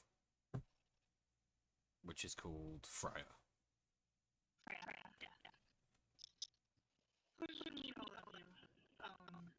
And then she'll notice some of the uncomfortable energy coming from Estrada about the whole ground situation. Just hold on a second. And she'll raise this weird looking staff. It's not a druidic staff. It's that should belong in the hands of somebody like a wizard or a sorcerer or possibly a warlock. It's kind of twisted and gnarled looking.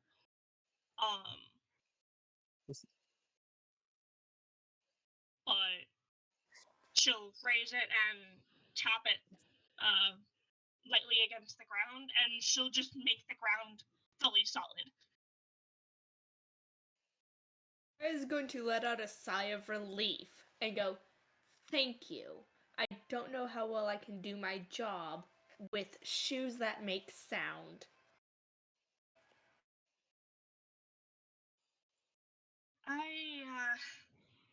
I know some folks like you. And then she'll stop and kind of glance around. Amba, would you please stop being a dirt noodle and come out? And on that note, I'm gonna take a break. Okay. I will have the display showing the full map. And we are going to be gone for 15 minutes. Okay.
And we are back.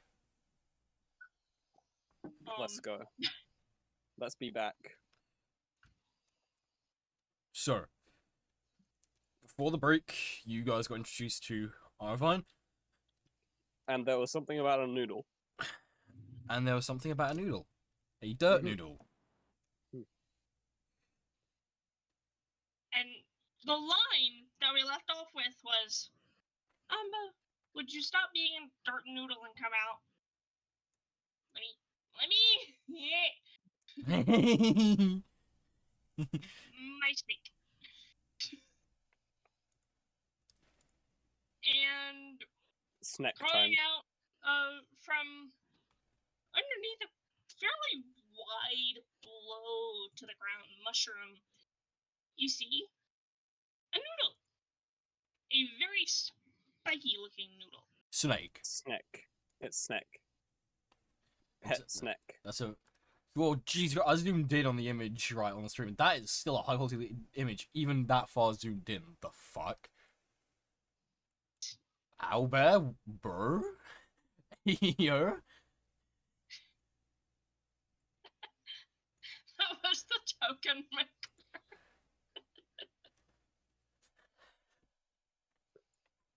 I like how the token maker has kept the fact that you were selected on the image. I think that's funny. Alright, yeah, so you see little snack come out from underneath a mushroom and go by Ervine's side. And this snake, Amba, from what you can guess by the name that was called out, noodles up, slithers up the staff and perches at the top of it, kind of coiled around it. And just, really? Love you too, Dirt Noodle.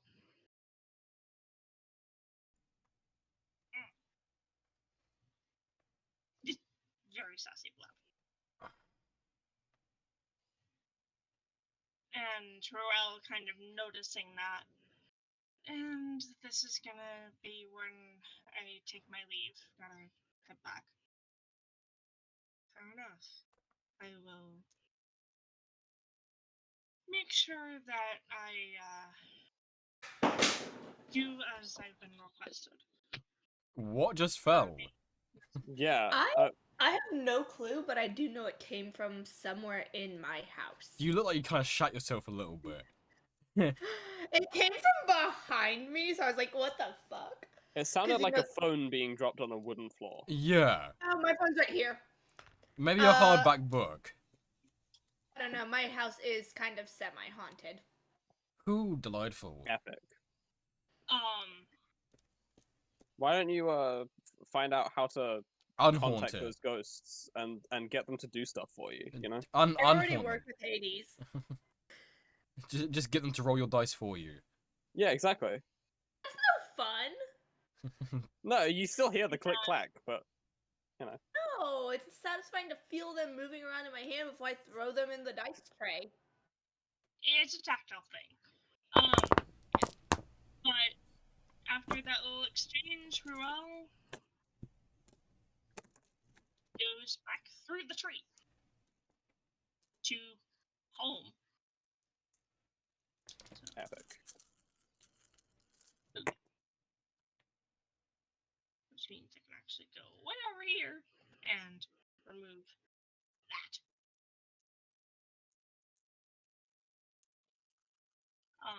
But now you're in this clearing of the Misty Forest with Oravine and a very spiky looking snake by the name of Amba. Is it a snake that's like a common species? Probably not, right?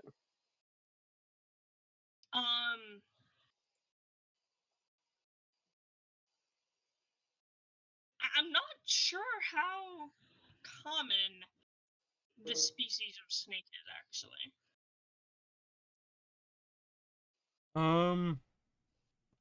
What snake is it again? It is known as a Spicy noodle. bush. No. Spiny bush viper. Well, look, its design kind of looks like it makes it look like it's almost from the Feywild. So, It kind of does, and that's so somewhat the point. I would say it's a very uncommon species in this plane. But if you were to go to the Feywild, you'd see a lot more of them. I don't think Noxus has been to the Fey realm. No, and I don't. Noxus has been to the Underdark, guaranteed. But But oh, no, not I the also Underdark, the other one. yeah, Shadowfell. I Shadowfell. don't know how many. Actually, no. Scooter's most likely to know this. Scooter's a druid. He's and he probably likes animals. He's most likely to know that that's from the Feywild. So, Scooter, you know that's from the Feywild. Okay. Neat little fella you got there. He's just sitting on top of the mushroom, swinging his legs. I'm That's struggling very to funny. understand what you just said. What? Neat little fella you got there. Her That's name is someone caught Arda, it. and Don't worry, continue. her name is Amba. She's been my companion for well over 5 to 6 decades by now.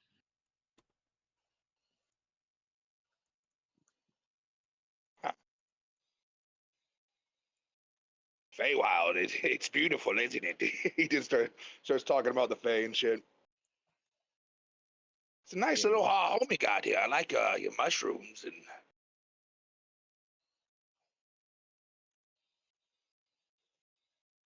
I've made this clearing my home. My actual home is a little further away. This is merely the training grounds. Straya's just What going type, to be like side-eyeing Amba. Does she not like Snape? Scared. Oh, she doesn't like Snape. She's just Weakness like acquired. she's just very wary, keeping her distance from Amba and just like looking at Amba out of the side of her eye. Kind of like leaning away. And this snake is just chill as can be. Just vibing. Who just screamed Avada Kedavra? No one. I Yeah. Avada Kedavra! Evidically. Wait. Evidically. Oh dear. Anyway, Oh, no, wait. Oh, Avada Kedavra! Oh, my desk. No one lights. said Avada That's- Kedavra. It was my mom letting out a groan. Probably saying something like oy vey or something, because she just got off work. You know, that was my desk light, or one of two. I'm on my feet all day after I broke my toe last weekend. You broke it? Oh yeah. I'm so confused. Yes. Let's. But the snake is just vibing. Snake is vibing. Just being the noodle. Sir. This little clearing is mainly the training grounds where I'll be instructing all of you.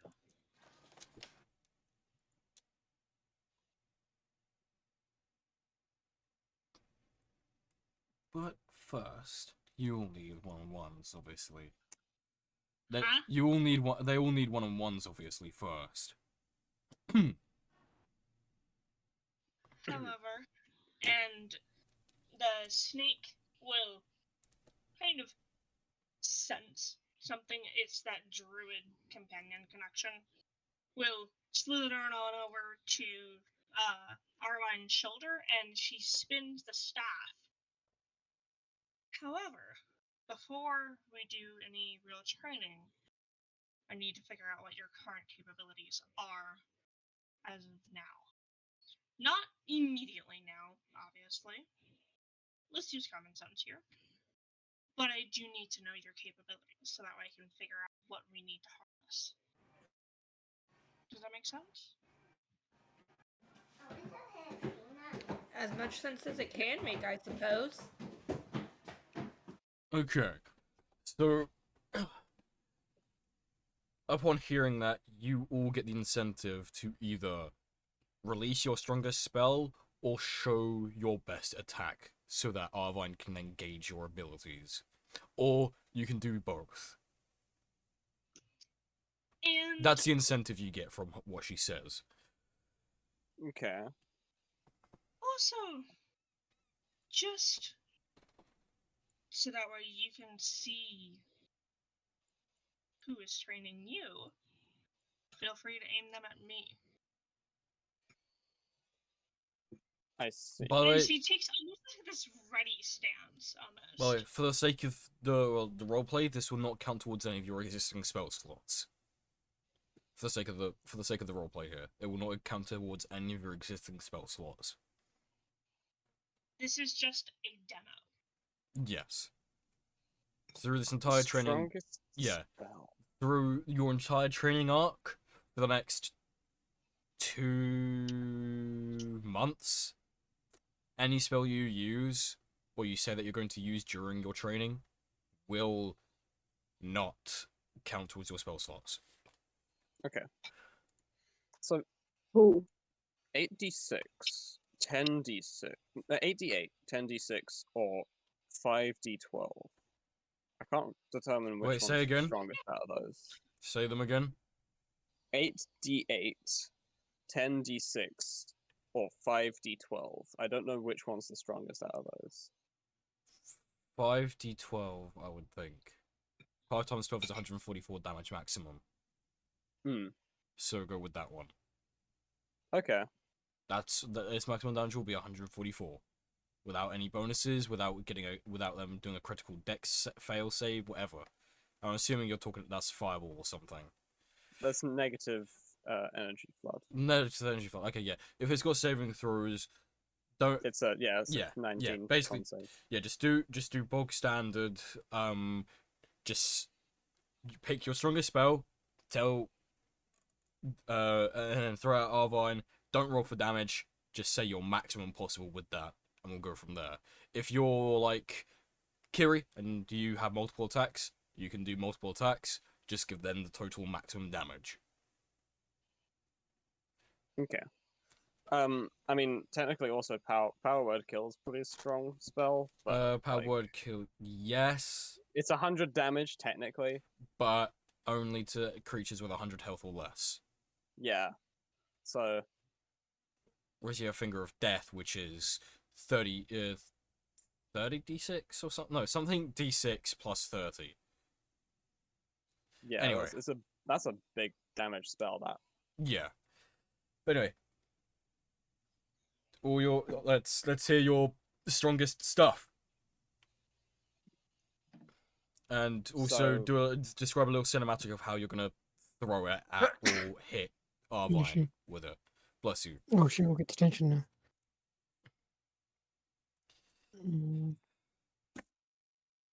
And for flavor text, any saving It would be throws, that. she's going to willingly fail. Oh, Um, damn. So Okay. so just say she's wanting to see your real potential. yeah. So she's saying bring it. yeah, just pick your strongest ability or your strongest attacks. I have Give a us your max question, damage. Brad. Yes.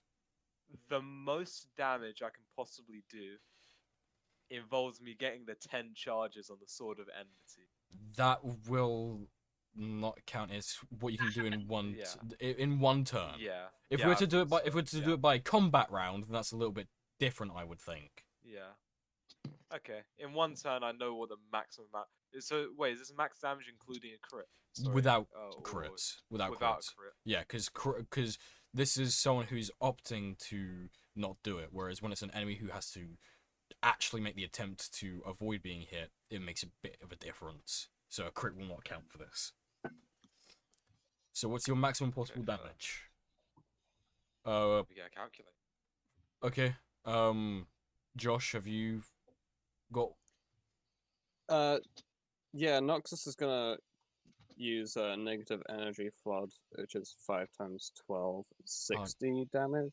Wait, actually, 5 Wait. times 12 is 144. I'm I'm pretty sure. No, it's not. No, it's 60 no, damage. 60. That's me. That's Wait, me being 1 dumb. second. That is me being extremely 1 second dumb. then. 1 second That is then. me being extremely dumb. So 60 damage. So then you also have 8. You have the 8 8. times 8 is 64. That's more. Yes, and then you have And your then 10d6, 10 which times is 6. 60. So it's your 8d8s. That's- That's more damage. 88. Okay, so that's cone of cold then. Okay, so you get hit. So describe how you throw your cone of cold.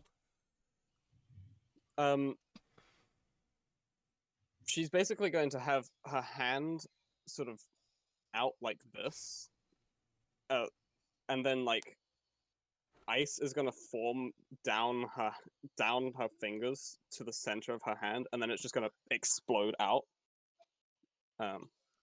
It's just like a Okay. massive.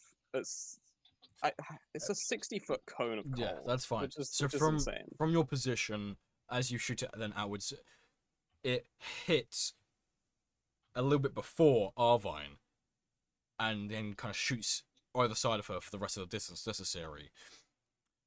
Where the ground was grass is now a thin, sleet sheet of ice, making the grass kind of glisten a little bit.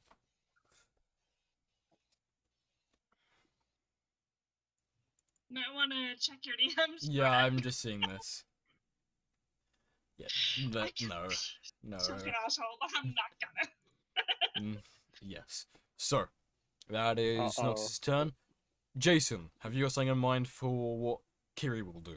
By the way, your I'm bonuses just, bonuses that you get from raging will count for this.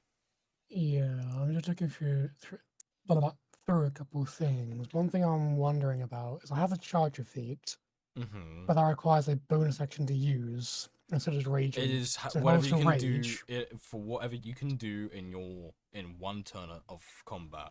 Raging would Okay, count as a so- bonus action. That's the thing. yeah, I would maybe use the charger feat on top of that. That's fine. It's like plus 5 damage. I do plan over time that something like rage should not count as a bonus action because that doesn't make sense. Plus, It's fine. It's only when we go it's to only epic- plus 5 It's damage. like that for balance sake. So Yeah, that's kind but of Yeah. the also reason.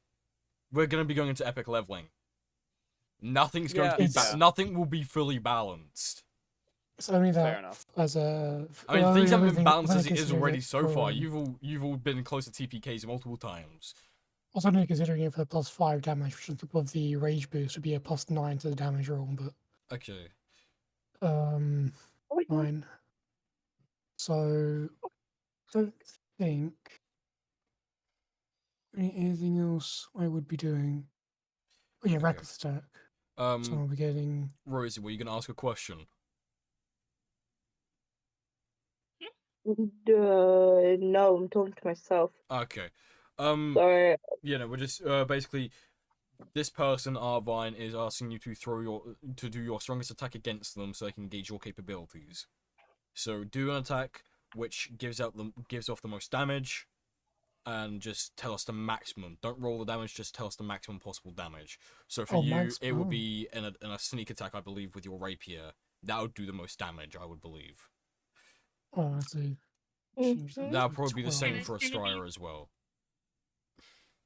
For those doing sneak attack, her passive is a 28. Don't worry about sneaking. Just maximum potential damage. That's all we need for this. Yep. Where is it? Oh, Brady, have you? The sneak attacks can happen at the same time from two different Yes. angles, giving advantage, which gives sneak attack bonus anyway. So yeah, Freddy, So you've my calculated. my max possible damage with one turn would be my Mystic Arcanium, 9th level, Blade of Disaster. Technically, it's Oh. twice in a turn. Yes, So because that would bonus be action. 8d12. Yeah, that's a bonus action. So 8d12, which equates to 96. 96. Any bonuses with damage, or is that just flat out 8d12? That's just flat 96. I can't add like modifiers or anything. All right, Just there you go then. damage. 96 wait. damage from. Is the spell cast as a bonus action? It's cast as bonus. Yeah, it's cast as a Then bonus you can action, and then then I you can also get my do 2 hits extra with that same attacks. bonus action. So You can do extra attacks as well on top of that if you do a melee as well with that. it's not a melee weapon. No, if you did a melee as Ah, well, because you yeah. have your action as well. Yeah, you still have I your mean- main action. Oh, Yeah. in that case, Don't you have that thunder and lightning from the staff? yeah, I do. Combining them yeah. with Blade of Disaster. Oh yeah, I do. Yeah, calculate that. Right, Jason, have you calculated? Bear with me. It's 48 Ryan? twice. What about you? Bear with me. I'll let you know when I'm ready. Oh, you ready? Go ahead. I'll let you know when I'm ready. I need to. Okay. Ryan, what's your Just open maximum the potential calculator on your damage? phone.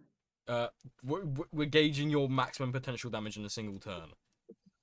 So, Oh. so get your strongest spells, whatever. Meteor Swarm. Meteor Swarm. Okay, okay. Yeah. Yeah, okay, that's an answer enough as it is for... We don't need the damage, don't need to know the maximum damage. That's I know exactly how painful Meteor Storm can be. Yeah. Also, there's a reason why I picked Meteor Swarm. Alright.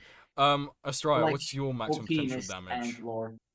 Well, if I use the +1 rapier, which I would, and then the sneak attack, it'd be 74. 74, okay.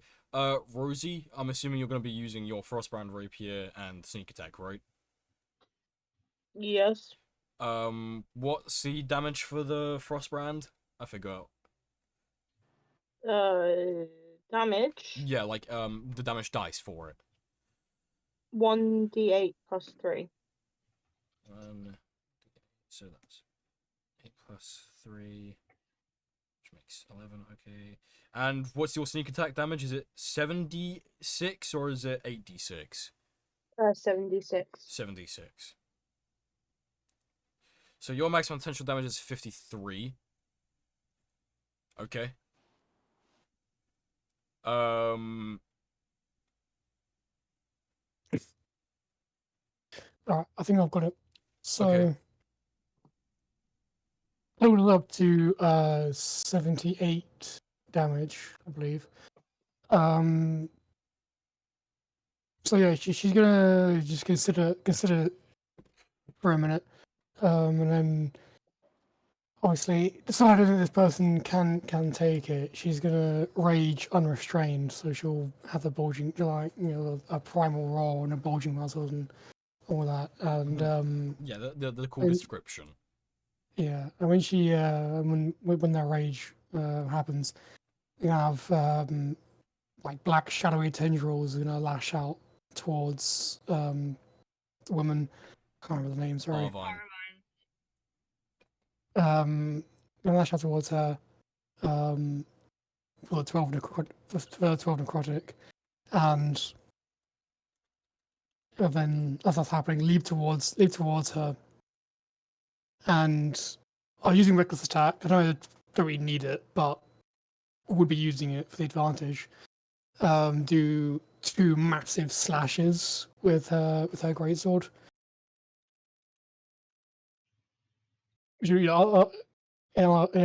In any other circumstance, just cleaving basically anything in her way in half, like twice, pretty much.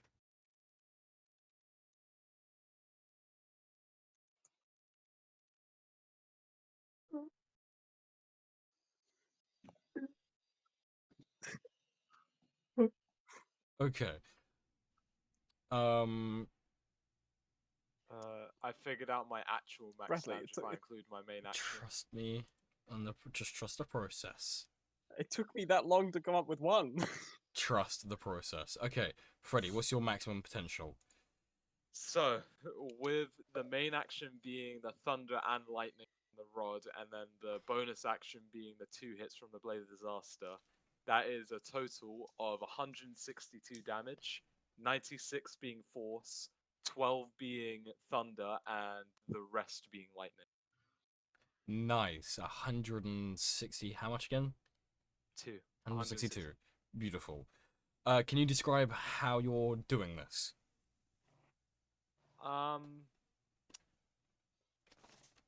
They are just sort of floats in the air, unfurls his like skeletal-ish wings now, and then he points the rods towards her, lets off the thunder and lightning, so just a massive crack of sound as well as a bolt of lightning heads right towards her, and then alongside that, the blade of disaster sort of just materializes like behind her and slashes her twice All right. for the force damage. You can see she's unfazed, but rather pleased by your output.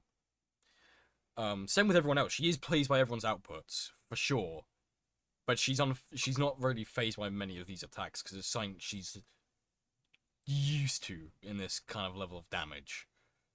Okay.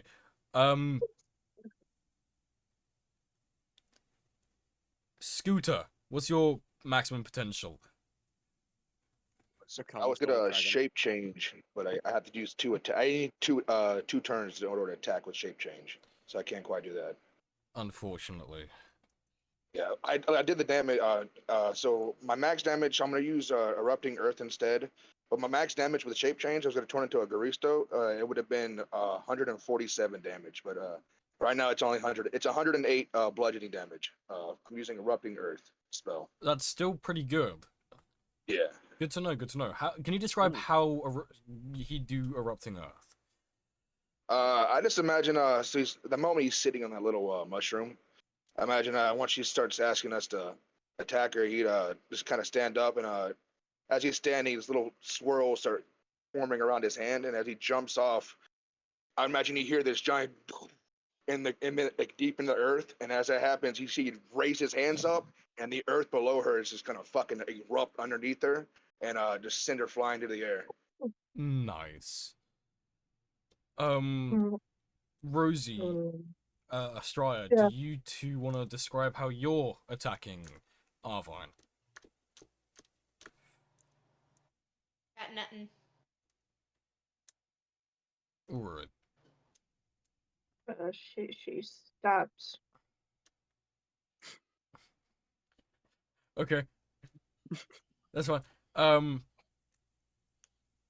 I'll do a description. I would imagine you two would probably be in communication because you're both rogues, so you plan to strike from opposite directions either side. So from Arvine's left side, leaping from a tree will be Astraya, and then from another tree to Arvine's right will then be Sky with the Frostbrand rapier piercing straight through the clavicle and then being removed. And then for Astraya, it will be a stab downwards into the shoulder in an attempt to dislocate rather than blood output. And then again, retract the weapon. We also know what Meteor Swarm does from Ryan's end, so I don't know if we need to describe that. The sky breaks open and thousands of rocks rain down. That's what happens. Okay. That's... But yeah, so Arvine stands there and takes on all these intense attacks. She's still standing. Better than she ever For did. purposes of the demo, she is. Yeah, otherwise she would be absolutely destroyed. But for the sake of this, yes, she's still standing. And after all of the barrages of some demonstrations of capabilities, throughout all of that, you would notice that she's intentionally taking it. She's not doing anything to retaliate. But you all get the sense that she has her own sort of power that is allowing her to kind of take on these kind of hits.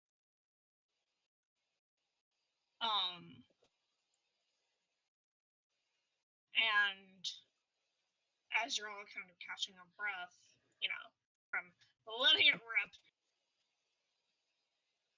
Well done. for now, I'm going to let you get a lay of the land, get your bearings. The Misty Forest can be easily confusing, much like the Feywild. After you get a lay of the land, tomorrow, we begin. We begin the real work. For the sake of this, those of you who choose to explore, you are able to get a good mapping of the area. Mostly forests, a lot of fauna. There are some areas that are quite distant from this open space, but they also have open spaces, and then not too far to the east you find some lodgings that you'll be staying in.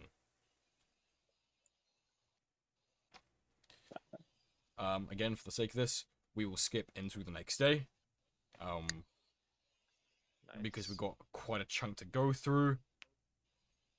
Yes. And no offense, I kind of need to railroad to get things to progress, because next Go session, ahead. I mean, we haven't got much free will here anyway. next session Like- you will be chucked into combat pretty quickly. So the sake of this, you'll find out very soon the benefits that come out of it. Right. So the next day brings a quite warm air. The clouds cleared from the sky. The fog, it's not so thick this time. It's settled down in the area nearby. The ground, not soggy. For Australia's sake, the ground is not I soggy. would have ensured that it's not soggy, but here and there there'll be a little surprise spot. Part of your training, Estrella. You start walking towards the open area where you first met Arvine. The break of dawn across the sky, lighting the area up. Almost the orange light you get from dawn is almost like the forest is on fire, even though it's not. It's the sheer color of the sun breaking across the sky. And you see Arvine still standing in the same place. Birch and cherry. Hmm. So, quite the variety. And Sorry. Arvine's still standing in the same place as she was yesterday when you first met her. This time seemingly prepared with something for each of you individually. She has what looks like some parchment in her hands with some writing that you can't really read through from the other side. What you can surmise from this is that it's a list of tasks for each individual person and what they can improve upon. At least that's what you can roughly surmise based on some of the writing, and you can roughly read your names backwards. Arvine, take it away. Now, Noxus can read her name backwards any day, not roughly.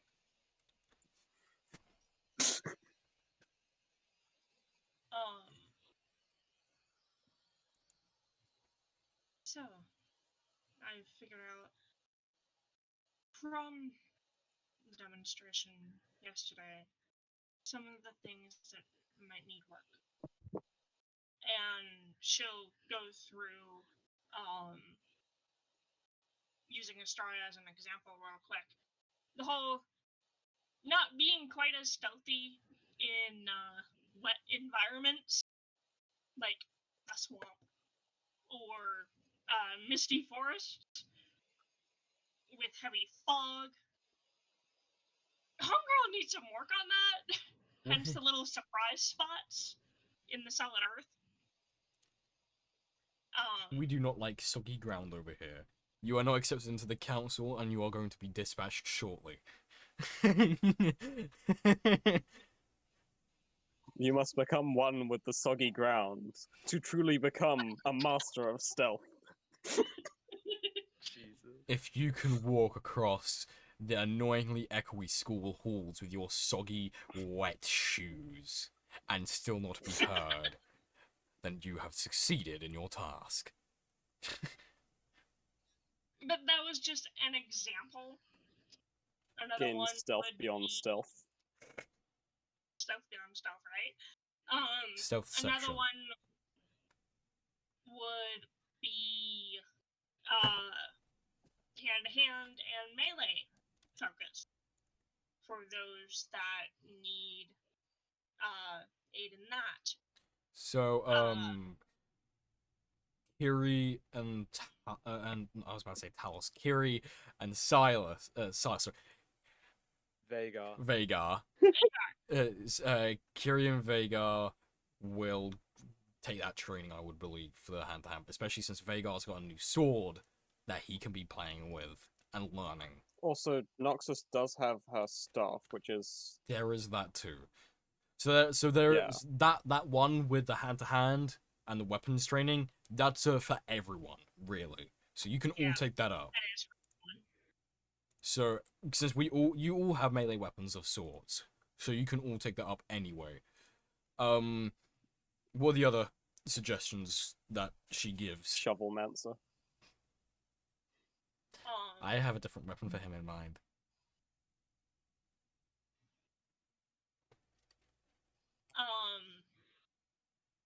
Better, not necessarily better control, but more awareness of utilization of magic.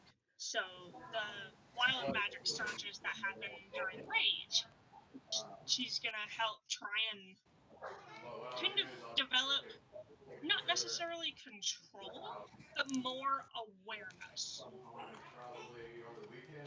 Because wild magic is wild magic. You can't really control it, So but you can be aware of it. So that's what she's gonna try and encourage for real quick, Kiri. Jason, the idea I gave you last session. Oh, with the, you're right with the about- multi-class. Yeah. Have you thought on it? Have you decided? I was kind of liking my idea to mix it together, but otherwise I just want to have to stick with the solo class because if I'm multi-classing into a sorcerer, I can't. I can't really use spells that I'm raging. Just kind of feels a bit pointless. True, but you are also honing your arcane skills at the same time, which was that was the incentive anyway. I'm not gonna say do Yeah. it anyway. I'm not gonna force you into doing it. It That's just the mechanically suggestion. just feels like I'm gimping myself quite a bit for multi-class. As much as I like it narratively, it's too much of a gimp mechanically to take it. So No worries.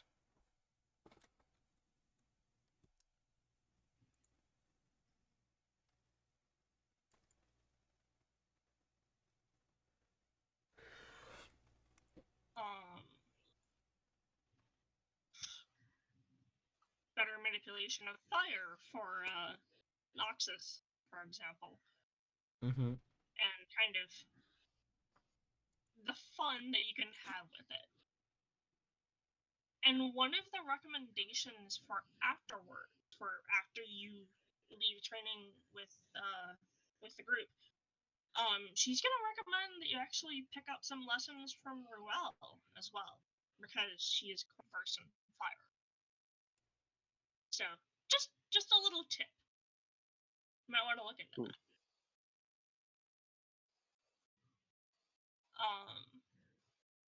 Trying to think of like other. I'll cut in and give the ideas. For Rarus to consider his spell collection a lot more and try and use more of those necromantic spells that he's not fond of due to how dangerous and damaging they are. They could truly benefit him in the long run, despite how icky it may feel to use. So you'll be training with your spells, which will then in theory train with your intelligence. Yeah. For the other druid, you will be training. Obviously, everyone's going to do some melee training, but specifically for you, you will be training your ability to transform and attack quicker. Basically, what I'm saying is, at the end of this, you're going to roll me a D100. Depending on what you roll, you may get something special. Everyone's going to get something special. So Astraya's getting stealth. For you, Rosie, you're going to be given specific training for Sky to learn how to thrust in the more nerve damaging places on a on the body. So you're more likely to commit more damage when striking another person with your rapier or one of your arrows. So that's gonna build on Accuracy training. yes, accuracy training. So you will have a better to hit ratio. So, firstly, I'd like everyone to roll me a D100 for melee weapons. Real quick, training with melee. 1 second. I just Uh, dropped all of my dice. Okay. You got say 'em. D100s. D100. Let me get my good dice. I got 75. I got a 75. 30. Okay, hold on, slow down. I'll do one at a time. So, Jason, 75. Yep. You get better with swinging with the two great swords at the same time. You are now capable Brad? of wielding them together without needing to rage. You can now wield two great swords Brad? together. I'm using the dice you gave me, Brad. So if it's a bad roll, it's your fault. Okay. Josh, what did you say you got? 30. 30. You get better with the staff, and you unlock one of its latent abilities. Oh. Not only can it extend outwards, like horizontally essentially, from when you're holding it and shrink that way, you can also extend it from. You can also extend pieces out the side by 5 feet, at most. Wait, so it gets an extra stick that goes out, or like it It becomes gets- wider? It gets an extra stick that comes out, which you can remove, splitting into two. Ooh. So I will update that. I'll update the homebrew weapon to put that on there. Just remind Okay. me after this session. Yeah, yeah.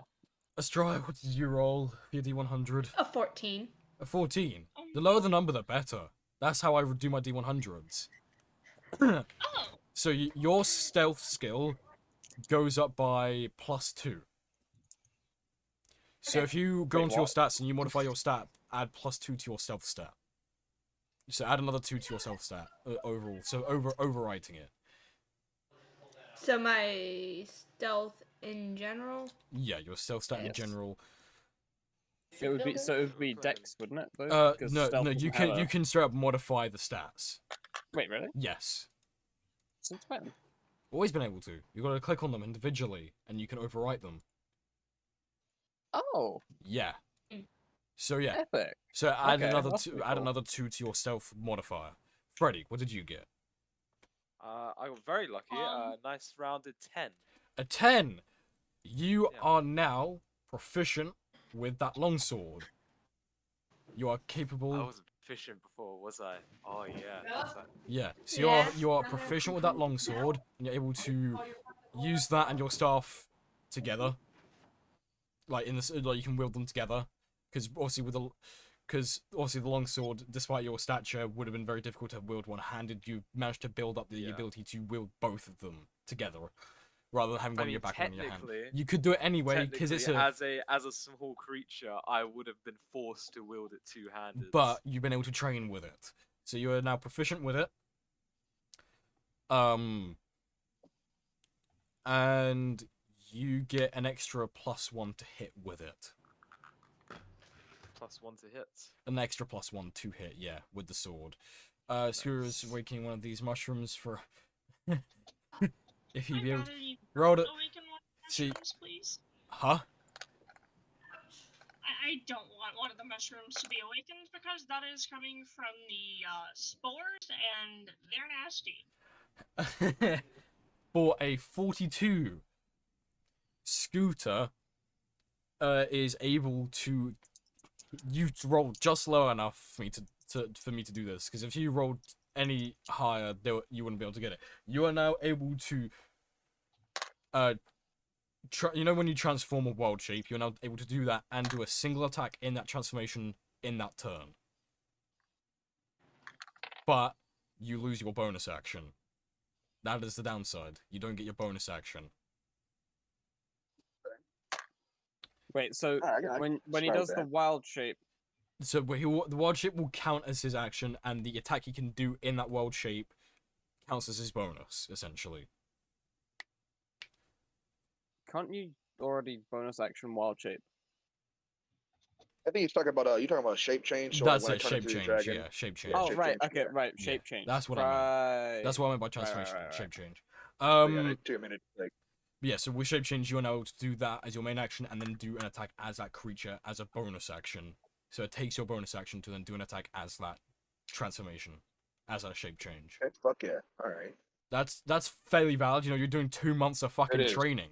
You know, Yeah. the Rocky this training is, oh, theme. right. This is 2 months. Yeah, Got this it. is across Right, the 2 okay. months. Got it. Rarus. Your what's your intelligence stat right now?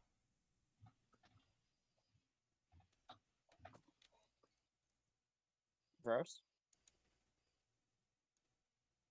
Ryan?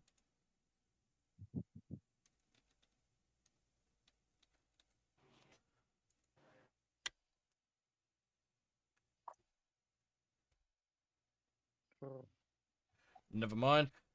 We'll get back to Ryan. Rosie. Did What are we you rolling? can you roll me a D100, please? Give me 2 seconds.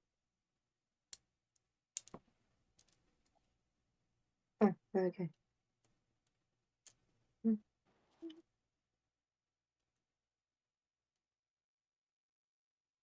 Because I'm trying to go clockwise around the center, essentially. Who's clockwise 75. around the center? 75. You're able to you get an improvement with your striking and your ability to strike your enemies harder. So you know your plus to hit. Yeah. Let's see, what is your pluses to hit actually? Hold on. 9. 9. Your +9 will go up to a +11 to hit. Because you've spent 2 months training and improving on that striking Is skill. there a way to change Oh. that on the I don't actually. I've not checked that far with editing. If not, you can Me always add neither. it as a note to your weapon, and it will I and it shows up. always forget, so. Don't worry, I will remind you. That, and also I'm gonna be downloading this VOD because this in specific section is the most important thing for me to remember. you can overwrite the 2-hit bonus. Okay, that's good. Yeah, if you click on the weapon, and go to customize, press the drop down, you override to hit, and then just put 11 in there. I think. Awesome. I'm just gonna check it Or miss online. Yeah, bonus. it works.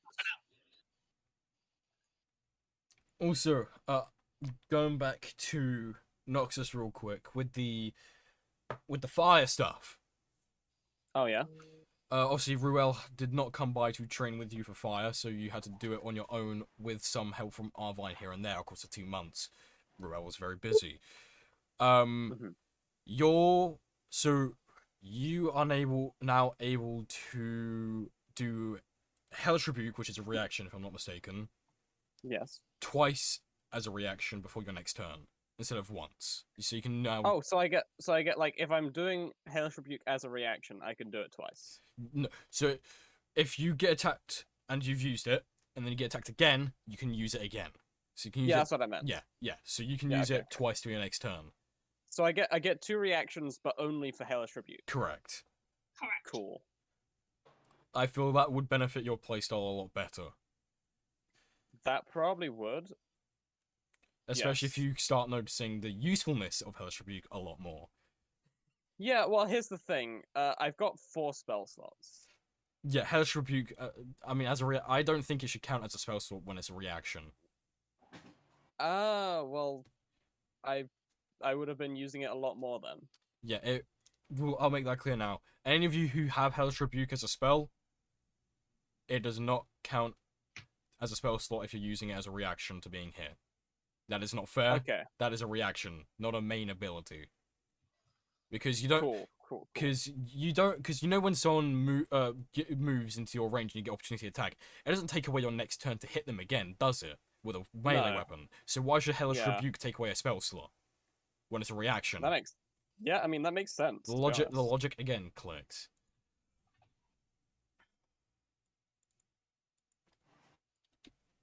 I do a ton of Hellish Rebuke damage as well. Okay. Also, Mm. in the second and final month of your training, in the last week, after blood, sweat, and potential tears, who fucking knows? If you've been crying during your training, bunch of bitches. Don't cry during your training. That makes you weak. Arvine comes to you all specifically to train you in one extra skill. Everyone, Oh what? add a bonus feat. Jesus, that's big. Whoa! This is the biggest thing I can do without a level up. How do I? So add you a to feat? to manually if- add another feat. Yeah, if you So you if go you to go features to your and feats traits, section, and then feats. you No, can manage. Yeah, Yeah. manage feats. Yeah, go to I got it. I got go it. to the feats section, manage feats, and there'll be literally the whole like I said, list. as You big just as I can pick do one. without handing out a level up. Because handing a level up now when you got leveled up to 18 last week, no, it just doesn't make sense. However, by the end of the Icewind Dale arc, you will be level 19, nearly level 20. Or I may even get level 20 by the end of Icewind Dale arc. It depends how well you guys do. But I have plans for the Icewind Dale arc, and it's gonna be fucking brilliant. Particular one we're adding. Any feat that in roleplay would make sense to have been taught that skill. So if you don't have the alert feat, that, for example, would logically make sense to be taught. Observant, I've keen already mind. grabbed that one. So stuff like observant, keen mind, alert, mobile, and for those of you with specific element traits that you like, elemental adept would also play into, if you don't already have it. Those are the ones that I can come up with on the spot that would make sense for the majority of you. What does elemental adept actually do? I've never actually. looked at it. Whenever you cast that type of element, it ignores resistance. Oh wow. Yep. And It you can ignores treat ones as resistance? twos. For the sake of you as well, Silas, a good suggestion. Oh, sorry, Vega. Vega. Sorry, it's difficult to actually get used to that. A good suggestion for you as well, considering your sword. Sentinel would be a good feat for you to have. Sense. The thing is, I've already got an opportunity attack based feat. I've got Warcaster. Yes, but that's with spells. Sentinel. It's for spells. Sentinel will will also then help build up the charges on your sword. Yeah. And that's what you want to. That's your main objective in the fights. Not only hitting them with your spells, but also building up as many of those charges as possible to output even more damage. I'm happy to individually suggest everything to you. Yeah, I guess I'll take. Jason, Seems for good. Kiri, a good suggestion would be Infernal Constitution. But I'll say first of all, I haven't got the dual wielder feat, which might actually be quite helpful. Dual wielder, yeah, go for dual wielder. But I think I might go for no, I'll just give it that. observant. Dual wielder. See, I highly suggest Infernal Constitution, but at the same If I'm time, going to use two great swords, I need to yeah, have dual wielder. dual wield. I literally have to have it, otherwise I can't dual wield. Yeah, but you are able to dual wield two Dragon Slayer great swords. Pretty insane. Which is insane. The only other two things that I know that have been able to dual wield greatsword-esque weapons would be Talos and a member of the Four Horsemen from the One Piece campaign, who was kind of strong. The only reason I was able to do it was because it was part of the feature of the weapons. It had to be those two specific weapons that I got. Yeah, Rani, you there?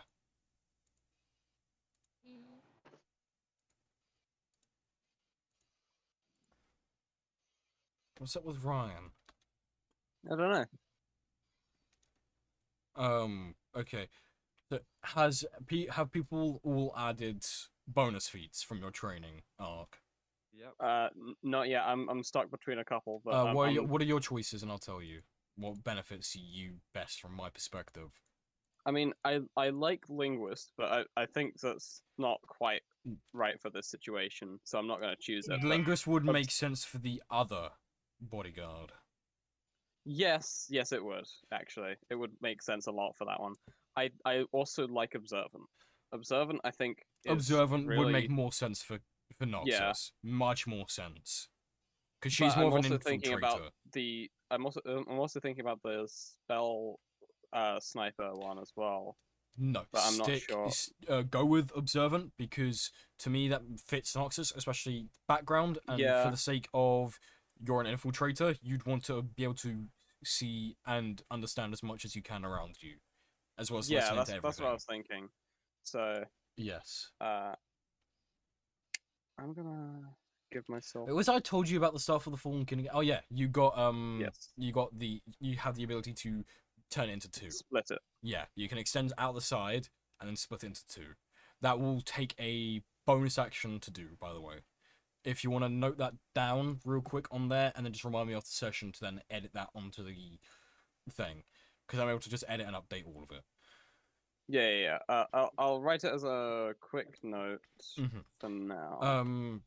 Freddy, with your sword, I said you get an extra +1 to hit, didn't I?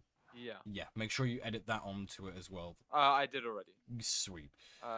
Because it's a custom weapon, it's very easy to modify it. With It's so stats. much easier. Scooter, did you take your bonus feat yet? Not yet. I'm still looking through them. You're still looking through them. Yeah, I was thinking. There's meta magic adept, and then there's a couple other ones. I'm not sure which one to pick. Spell sniper. For you, There's observant too. I can make my passive perception 31 or 30, 32. You can do that. I can almost beat Davis. Do that if you want, but I also highly suggest spell sniper for you, considering how majority, if not all, of your spells are ranged. Spell sniper would benefit you greatly. I mean, it's not like you're a weak druid either. You're a tough piece of meat, but to be able to do from even larger distances, you could really benefit and support the team or party rather. Especially when also the majority of your your spells have very high save DCs.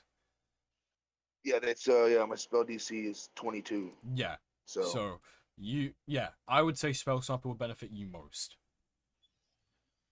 that's probably gonna go. Are you struggling to pick, Astraya? I'm looking through them, and there's a couple that catch my eye, like alert, observer, shadow touched, and telepathic. Shadow touched for you. Instantly shadow touched. It makes the most sense. That's what I was looking at. That's the first one that caught my eye, and I was like, wait. Because I'm pretty sure... He's been to Vecna's realm, but Yeah, I don't think that's the Shadowfell. Vecna's realm was a Shadowfell. That's it is. Okay. Yeah. So the roleplay effect of that then is you still have lingering effects of the Shadowfell on your body, allowing you to then... But you only just realized it was there or something. Yeah. Right? While training, you are able to awaken this unusual ability. Latent. Yeah, latent. Yes.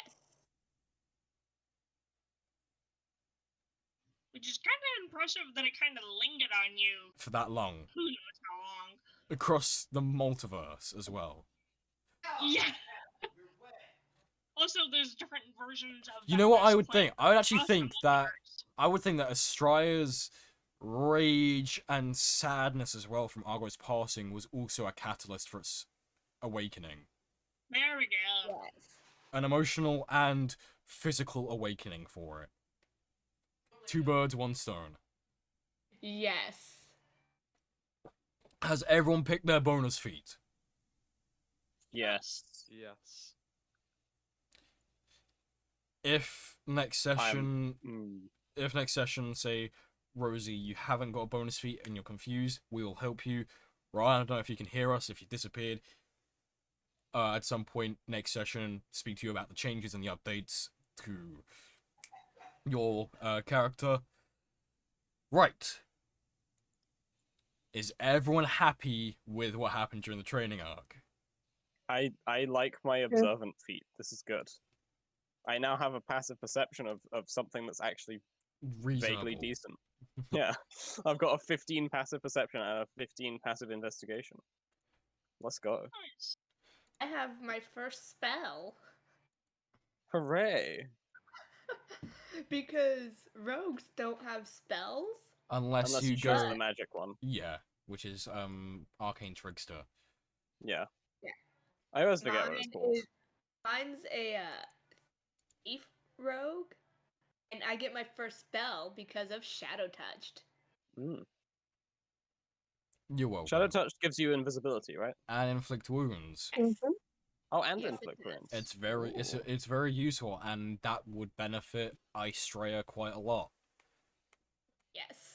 The reason why I looked at that one, and the reason why I didn't choose it is because it said invisibility, and I already have that for free. Yeah, you'd be able to just swap the invisibility spell out at that point, which would then. Yeah, I was able to pick the spell other than invisibility, and I picked inflict wounds. That just yeah. Between That makes that sense. or ray of sickness, and I'm like, ray of sickness is more of Storm's thing when they use it, so I'm going with this one. All right. So Based. we are all happy with this. Let's see. We have about 30 odd minutes before session end.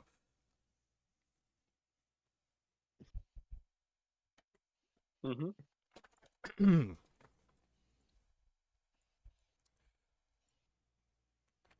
And do you want to do a little like side scene of the other training? We're gonna skip the cutscene for now. If you all have ideas of how a cutscene would work for your training, then by all means put it in the Hell's Awakening chat. Put it in a thread if you want. You all come to rest. I'll put my note. You all come to rest after training for 2 long, perilous months. Both rage, anger, sorrow, and potential joy have filled you time and time again through these last 2 months. Sorrow for loss of skill, and joy for gain of new. Anger for those who you've lost, and that cannot fight with you any further. That of which powers you further for your training. The sky darkens. Black clouds are forming. You see streaks of lightning forming between them all. And straight down shoots a lightning bolt and appears Lancano. Do you want me to bring him in onto the map or no? Don't worry. As he crash lands, I guess you could say, he looks at you all with both delight and uncertainty as he has some news to bear with you all.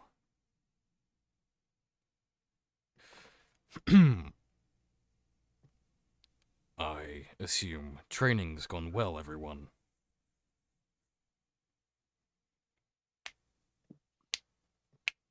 I have Is this become happening? darkness.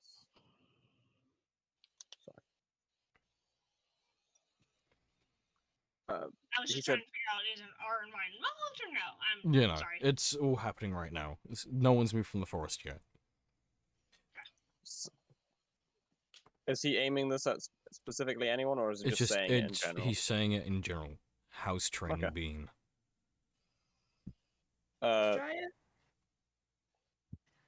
Estrella is invisible with her new ability, and she's going to silently walk up behind Lincarno, still invisible, and go, "It's been alright, I suppose." Ah, you've learned how to conceal yourself by refracting light. Round of applause to you. And he's gonna pat you on the head. I guess it lingered from when me and Argo and all of our other friends went to Shadowfell and faced Vecna. I'm sure it must be hard to talk about sometimes. I am trying to be hasty with his repairs. I assure you on that. Well, other than losing our friend, it was a pretty good memory. It's where we got the Sword of Cass. Now it's gone. I aim to reobtain it for him. No matter the I'm sure he would cost. appreciate that. I'm sure he would appreciate that. What about the rest of you?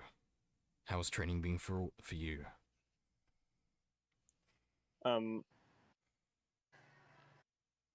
Noxus has the staff, and she's going to basically like place her hand on the top, on like the end of the staff, and just sort of pull like another stick out of it as if it's like opening up like you know, like fans, but when the bit's been removed, Yeah. like when the paper's been removed or whatever, kind of like that with one stick, and she's basically split it into two pieces. Ah, one of the But it, latent abilities. How do you feel about it? I don't quite know how to fight with multiple yet. All Working on it. in due time. I'm sure your friend, gesturing to Kiri, wielding the two great swords, I assume. I'm sure your friend over there can assist in teaching you how to wield two at once.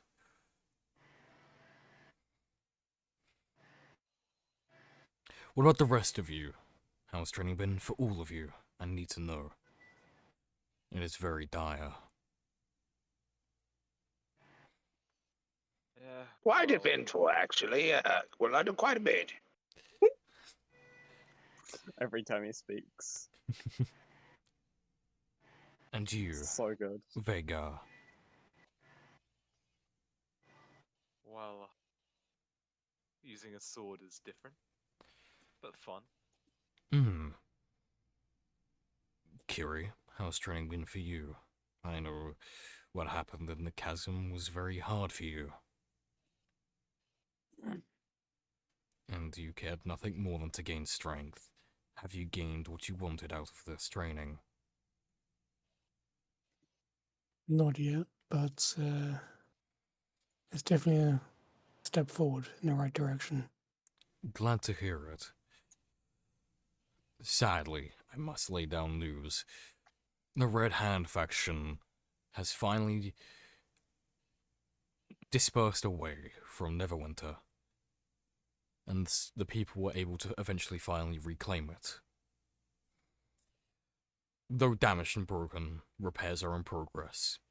I sent as many people from my home to help out. So, the town is quite dead at the moment. That has meant I've had plenty of time on my hands for research. They have another base in the Icewind Dale, and they're going to use that to launch a surprise attack on one of their rival factions whose morals may align with all of yours against the Red Hands.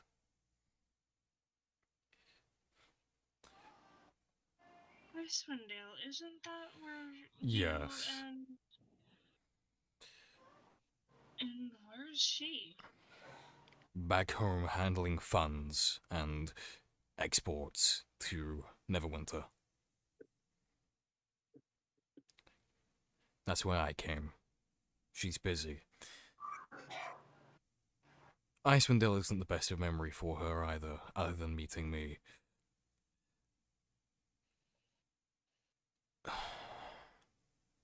How long do we have till we have to leave? Are you all ready to leave? Estrada is going to look at the others and ask, are you all ready to leave, or do you still need more time training? The longer we're here, the less time we have to fight the Red Tan. I'm quite ready to get the fuck out of here. Nothing against you.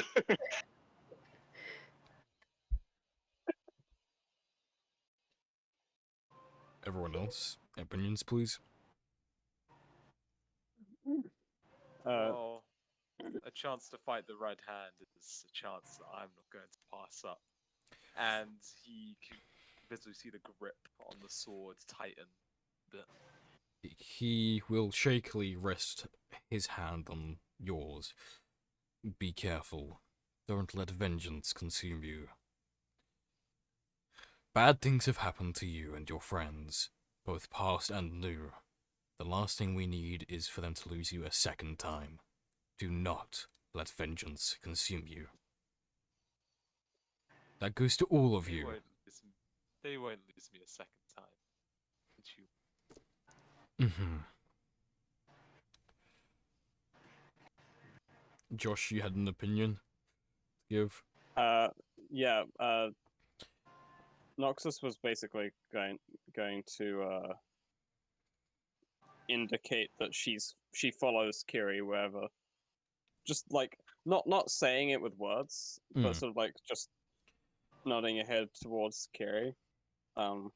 Kiri. Because I see no reason to keep sticking around. Wonderful. Quite happy to go kick some ass. I will sort our departure shortly to lay down some information. The Red Hands rival faction are called their name is little to know. They're called the Chainlink faction. They surmise themselves as a more of a group of individuals who were once adventurers, now fighting for justice, essentially. Just not the right way about it, if you catch what I mean. Their leader is a large wolf man, very capable warrior. A rare, sort of, it's a rare species. And he leads this Chainlink faction. Their aim is to take down the Red Hand and undo all their wrongs and reveal all their secrets to the public. The only thing is, they don't know they're going to get a surprise attack on them yet.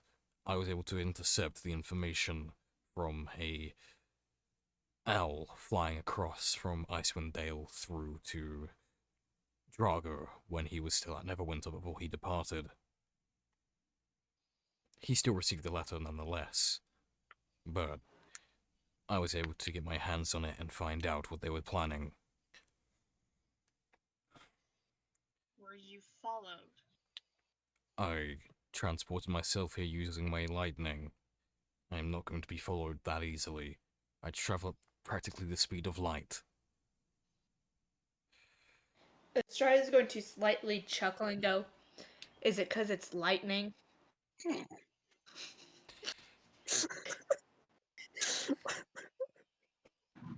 Yes. This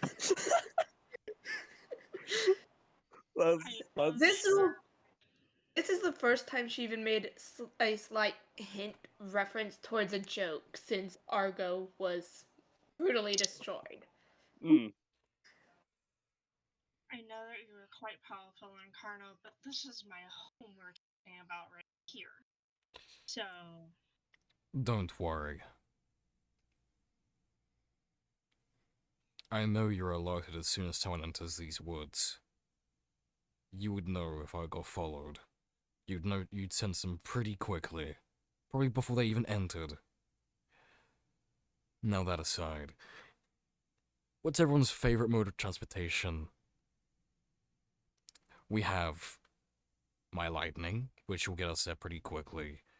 Or I can contact Ruel, and she can do her tree thing. That makes no sense to me. Transport via plant is better than tree stride. You guys have a choice. Either my lightning or Ruel's form of transportation. Whatever's quicker.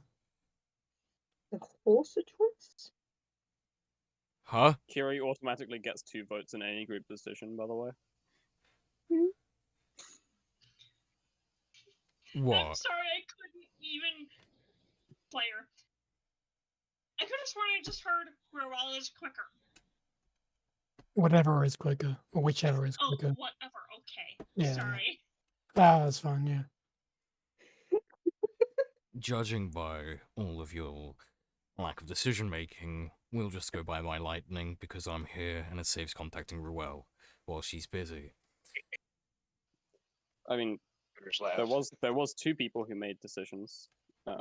Everyone else's decision making, though. Three. I've never been lightning, so I mean, I'm down for whatever. I mean, I've never been lightning. Yes. I mean, Oh, Vhagar sorry. literally has a spell which lets him teleport with lightning. So I mean, That's practically what does. Oh, that's the same spell? That's the same spell, I think.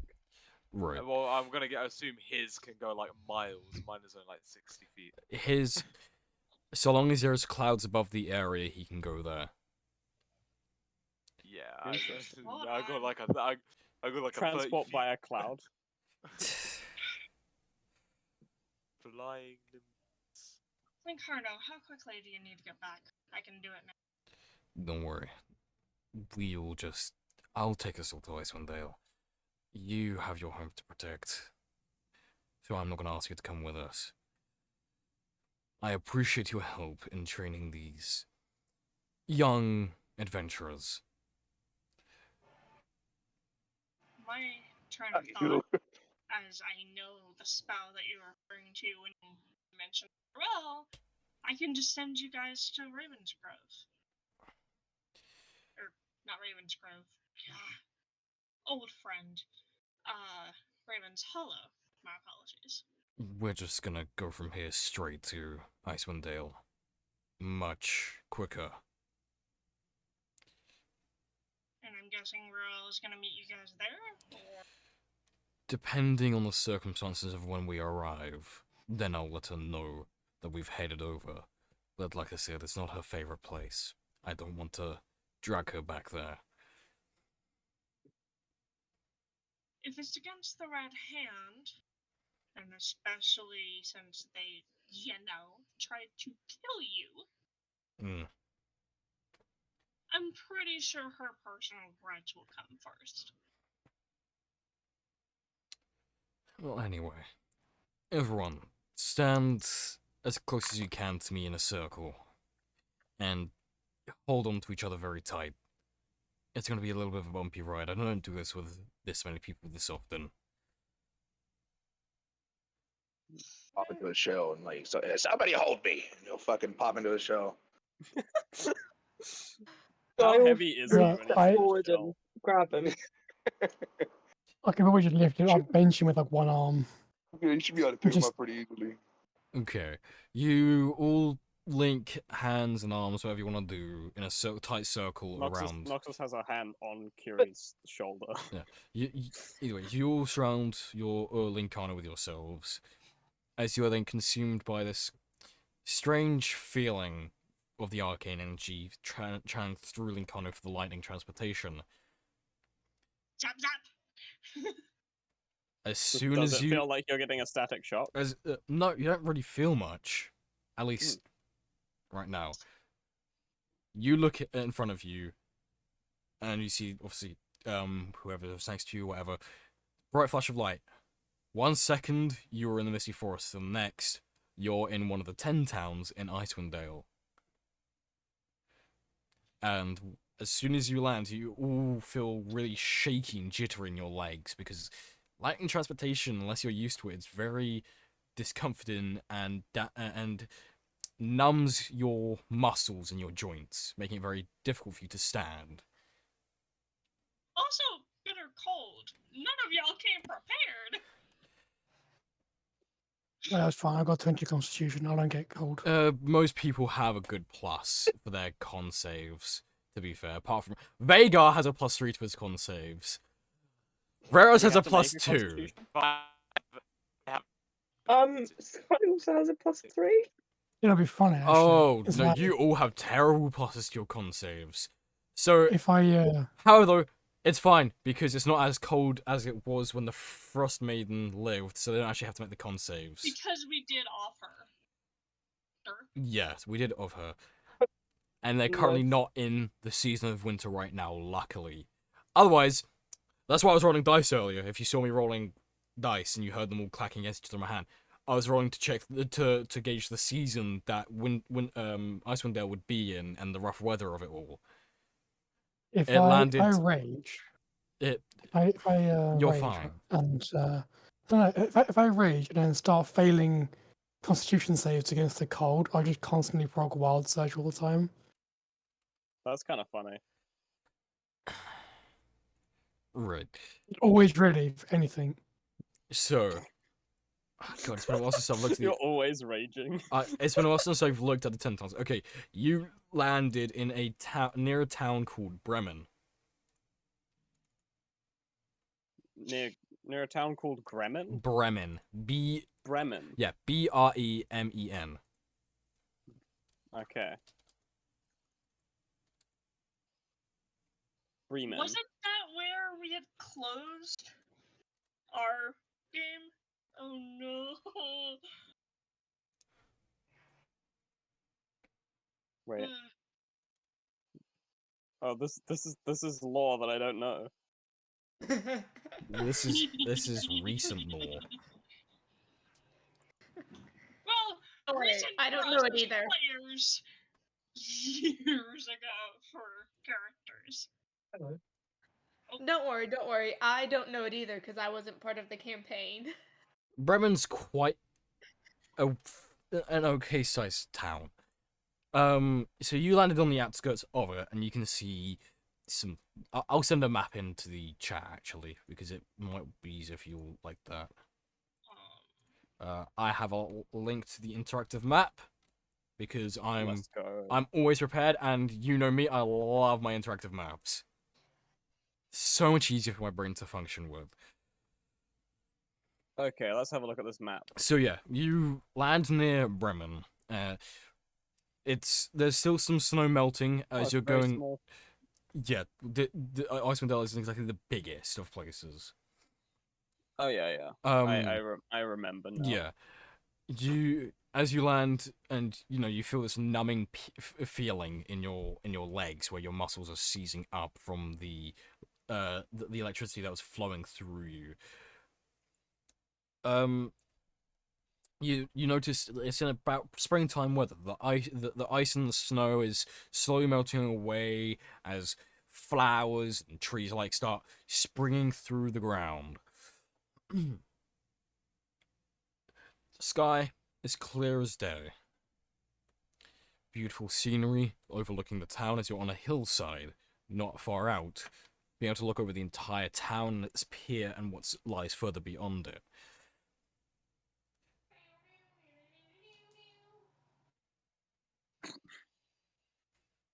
Someone roll me a d20, please. Who? Just anyone. I'll do it. Okay, sweet. I used this dice that you gave me, Brad. Do you want to know what it gave me? What? A 1. A 3. Oh, I got an 8. We'll take the first one. I got a given. 19. We'll take in the first one I was given. On a 3. With the dice Brad gave me, so you can all blame Brad for the outcome. Yeah, this is your fault, Brad. Okay. As you're overlooking this beautiful town by a lake, from the town square, or town center rather, you hear this awful, disgusting, guttural screech.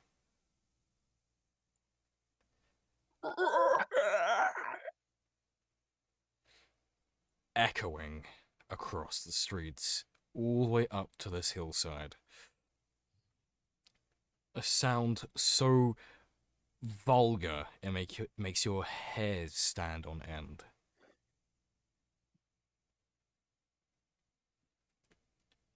You can't bear to hear it. It feels like it's almost damaging your eardrums. What would you like to do?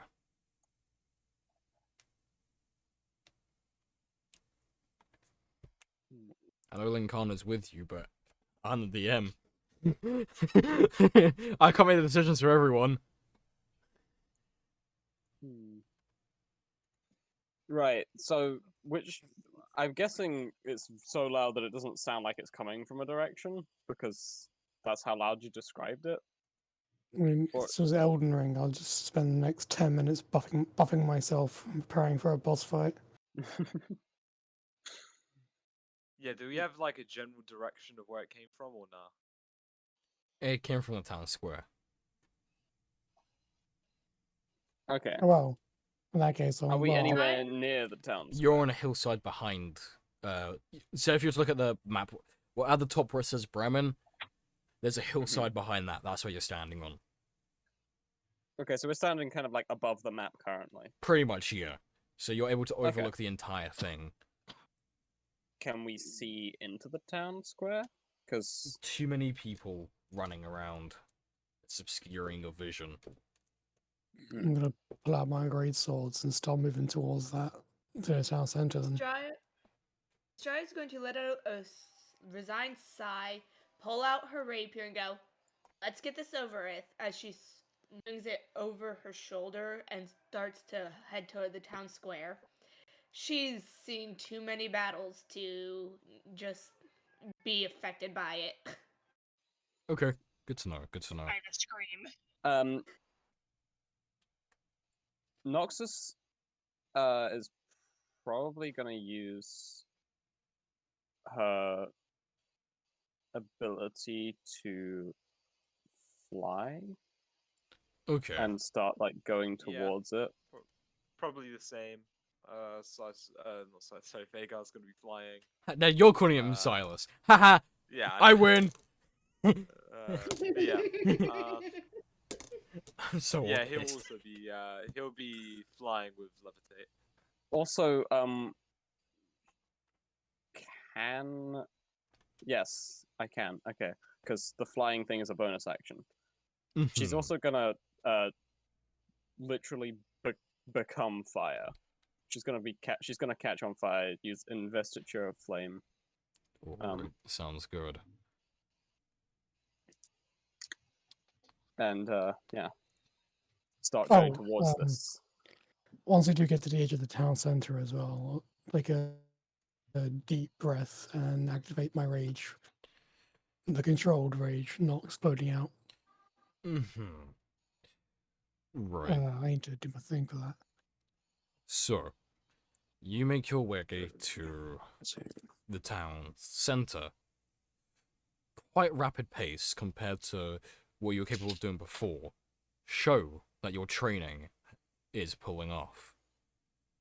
Those 2 months of training has done more for you than what you can recall in the last several months. Last 2 months. Yeah, that's what I said. The last 2 months of training has done better than the last several, like improvement-wise. You see 4 humanoids infected with ice.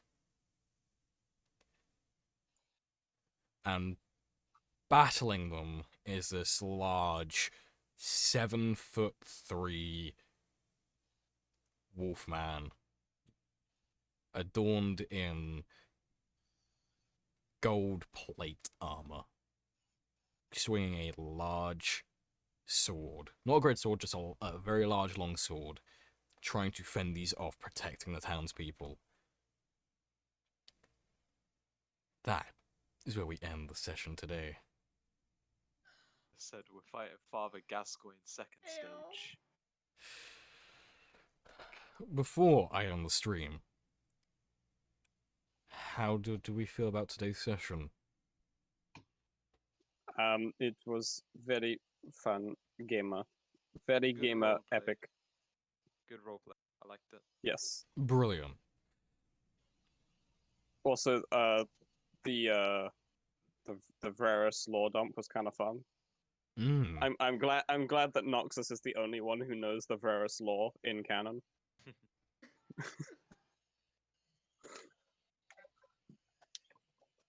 I'm gonna need Because Varus, like, actually just deposited all that lore directly.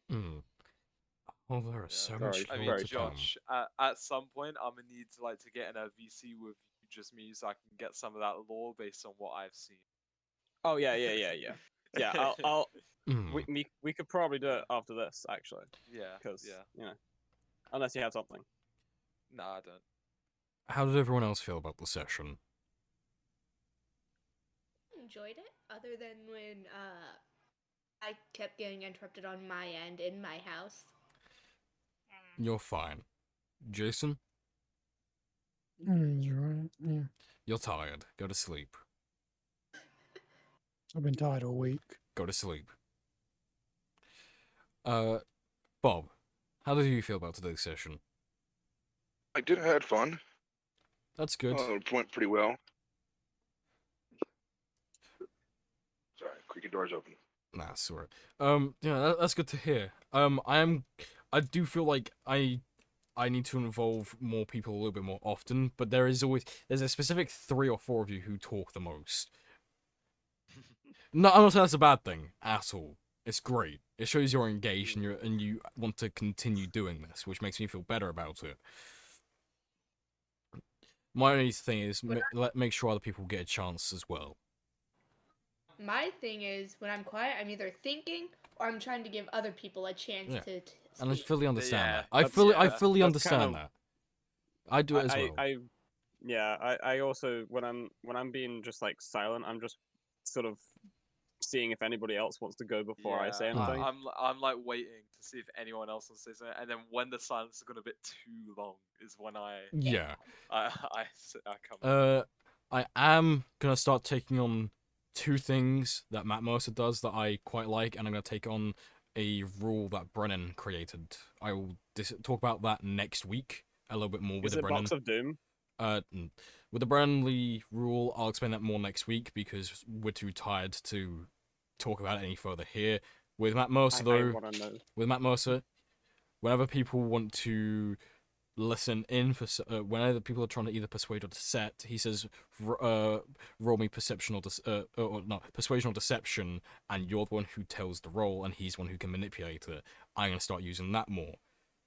Yes, that's something I really like that Matt Mercer does. Actually, yeah, that's one of the coolest things. Second thing I'm gonna start doing that Matt Mercer does also is staying quiet when you guys are trying to decide what to do, because I feel like I'm chiming in too much to essentially railroad where you go, rather than letting you start making your own decisions. So I'm going to stay silent a little bit more. That also may bring out more lore, more conversations, and roleplay between the characters. Another question I have for you guys is, how do you feel about the mic moving thing that I do for specific scenes? Do you think that adds a better effect, or is it just annoying? I think it's very cool. I'm gonna be honest, I didn't notice. I think it adds it creates an added layer of effect that otherwise cannot be created over voice chat, which is normally very well emulated in real life. Yeah, because in real life you would change the tone of your voice to do stuff. Yeah. But like you can't really do that when the microphone is in one fixed position and it does nothing. Yeah. Like you kind of have to move it around to get that effect. So yeah, I will be doing that a bit more. I am also going to bring back music as well, because I left it alone for a few sessions because I know it was getting a bit too much. I was doing it too often.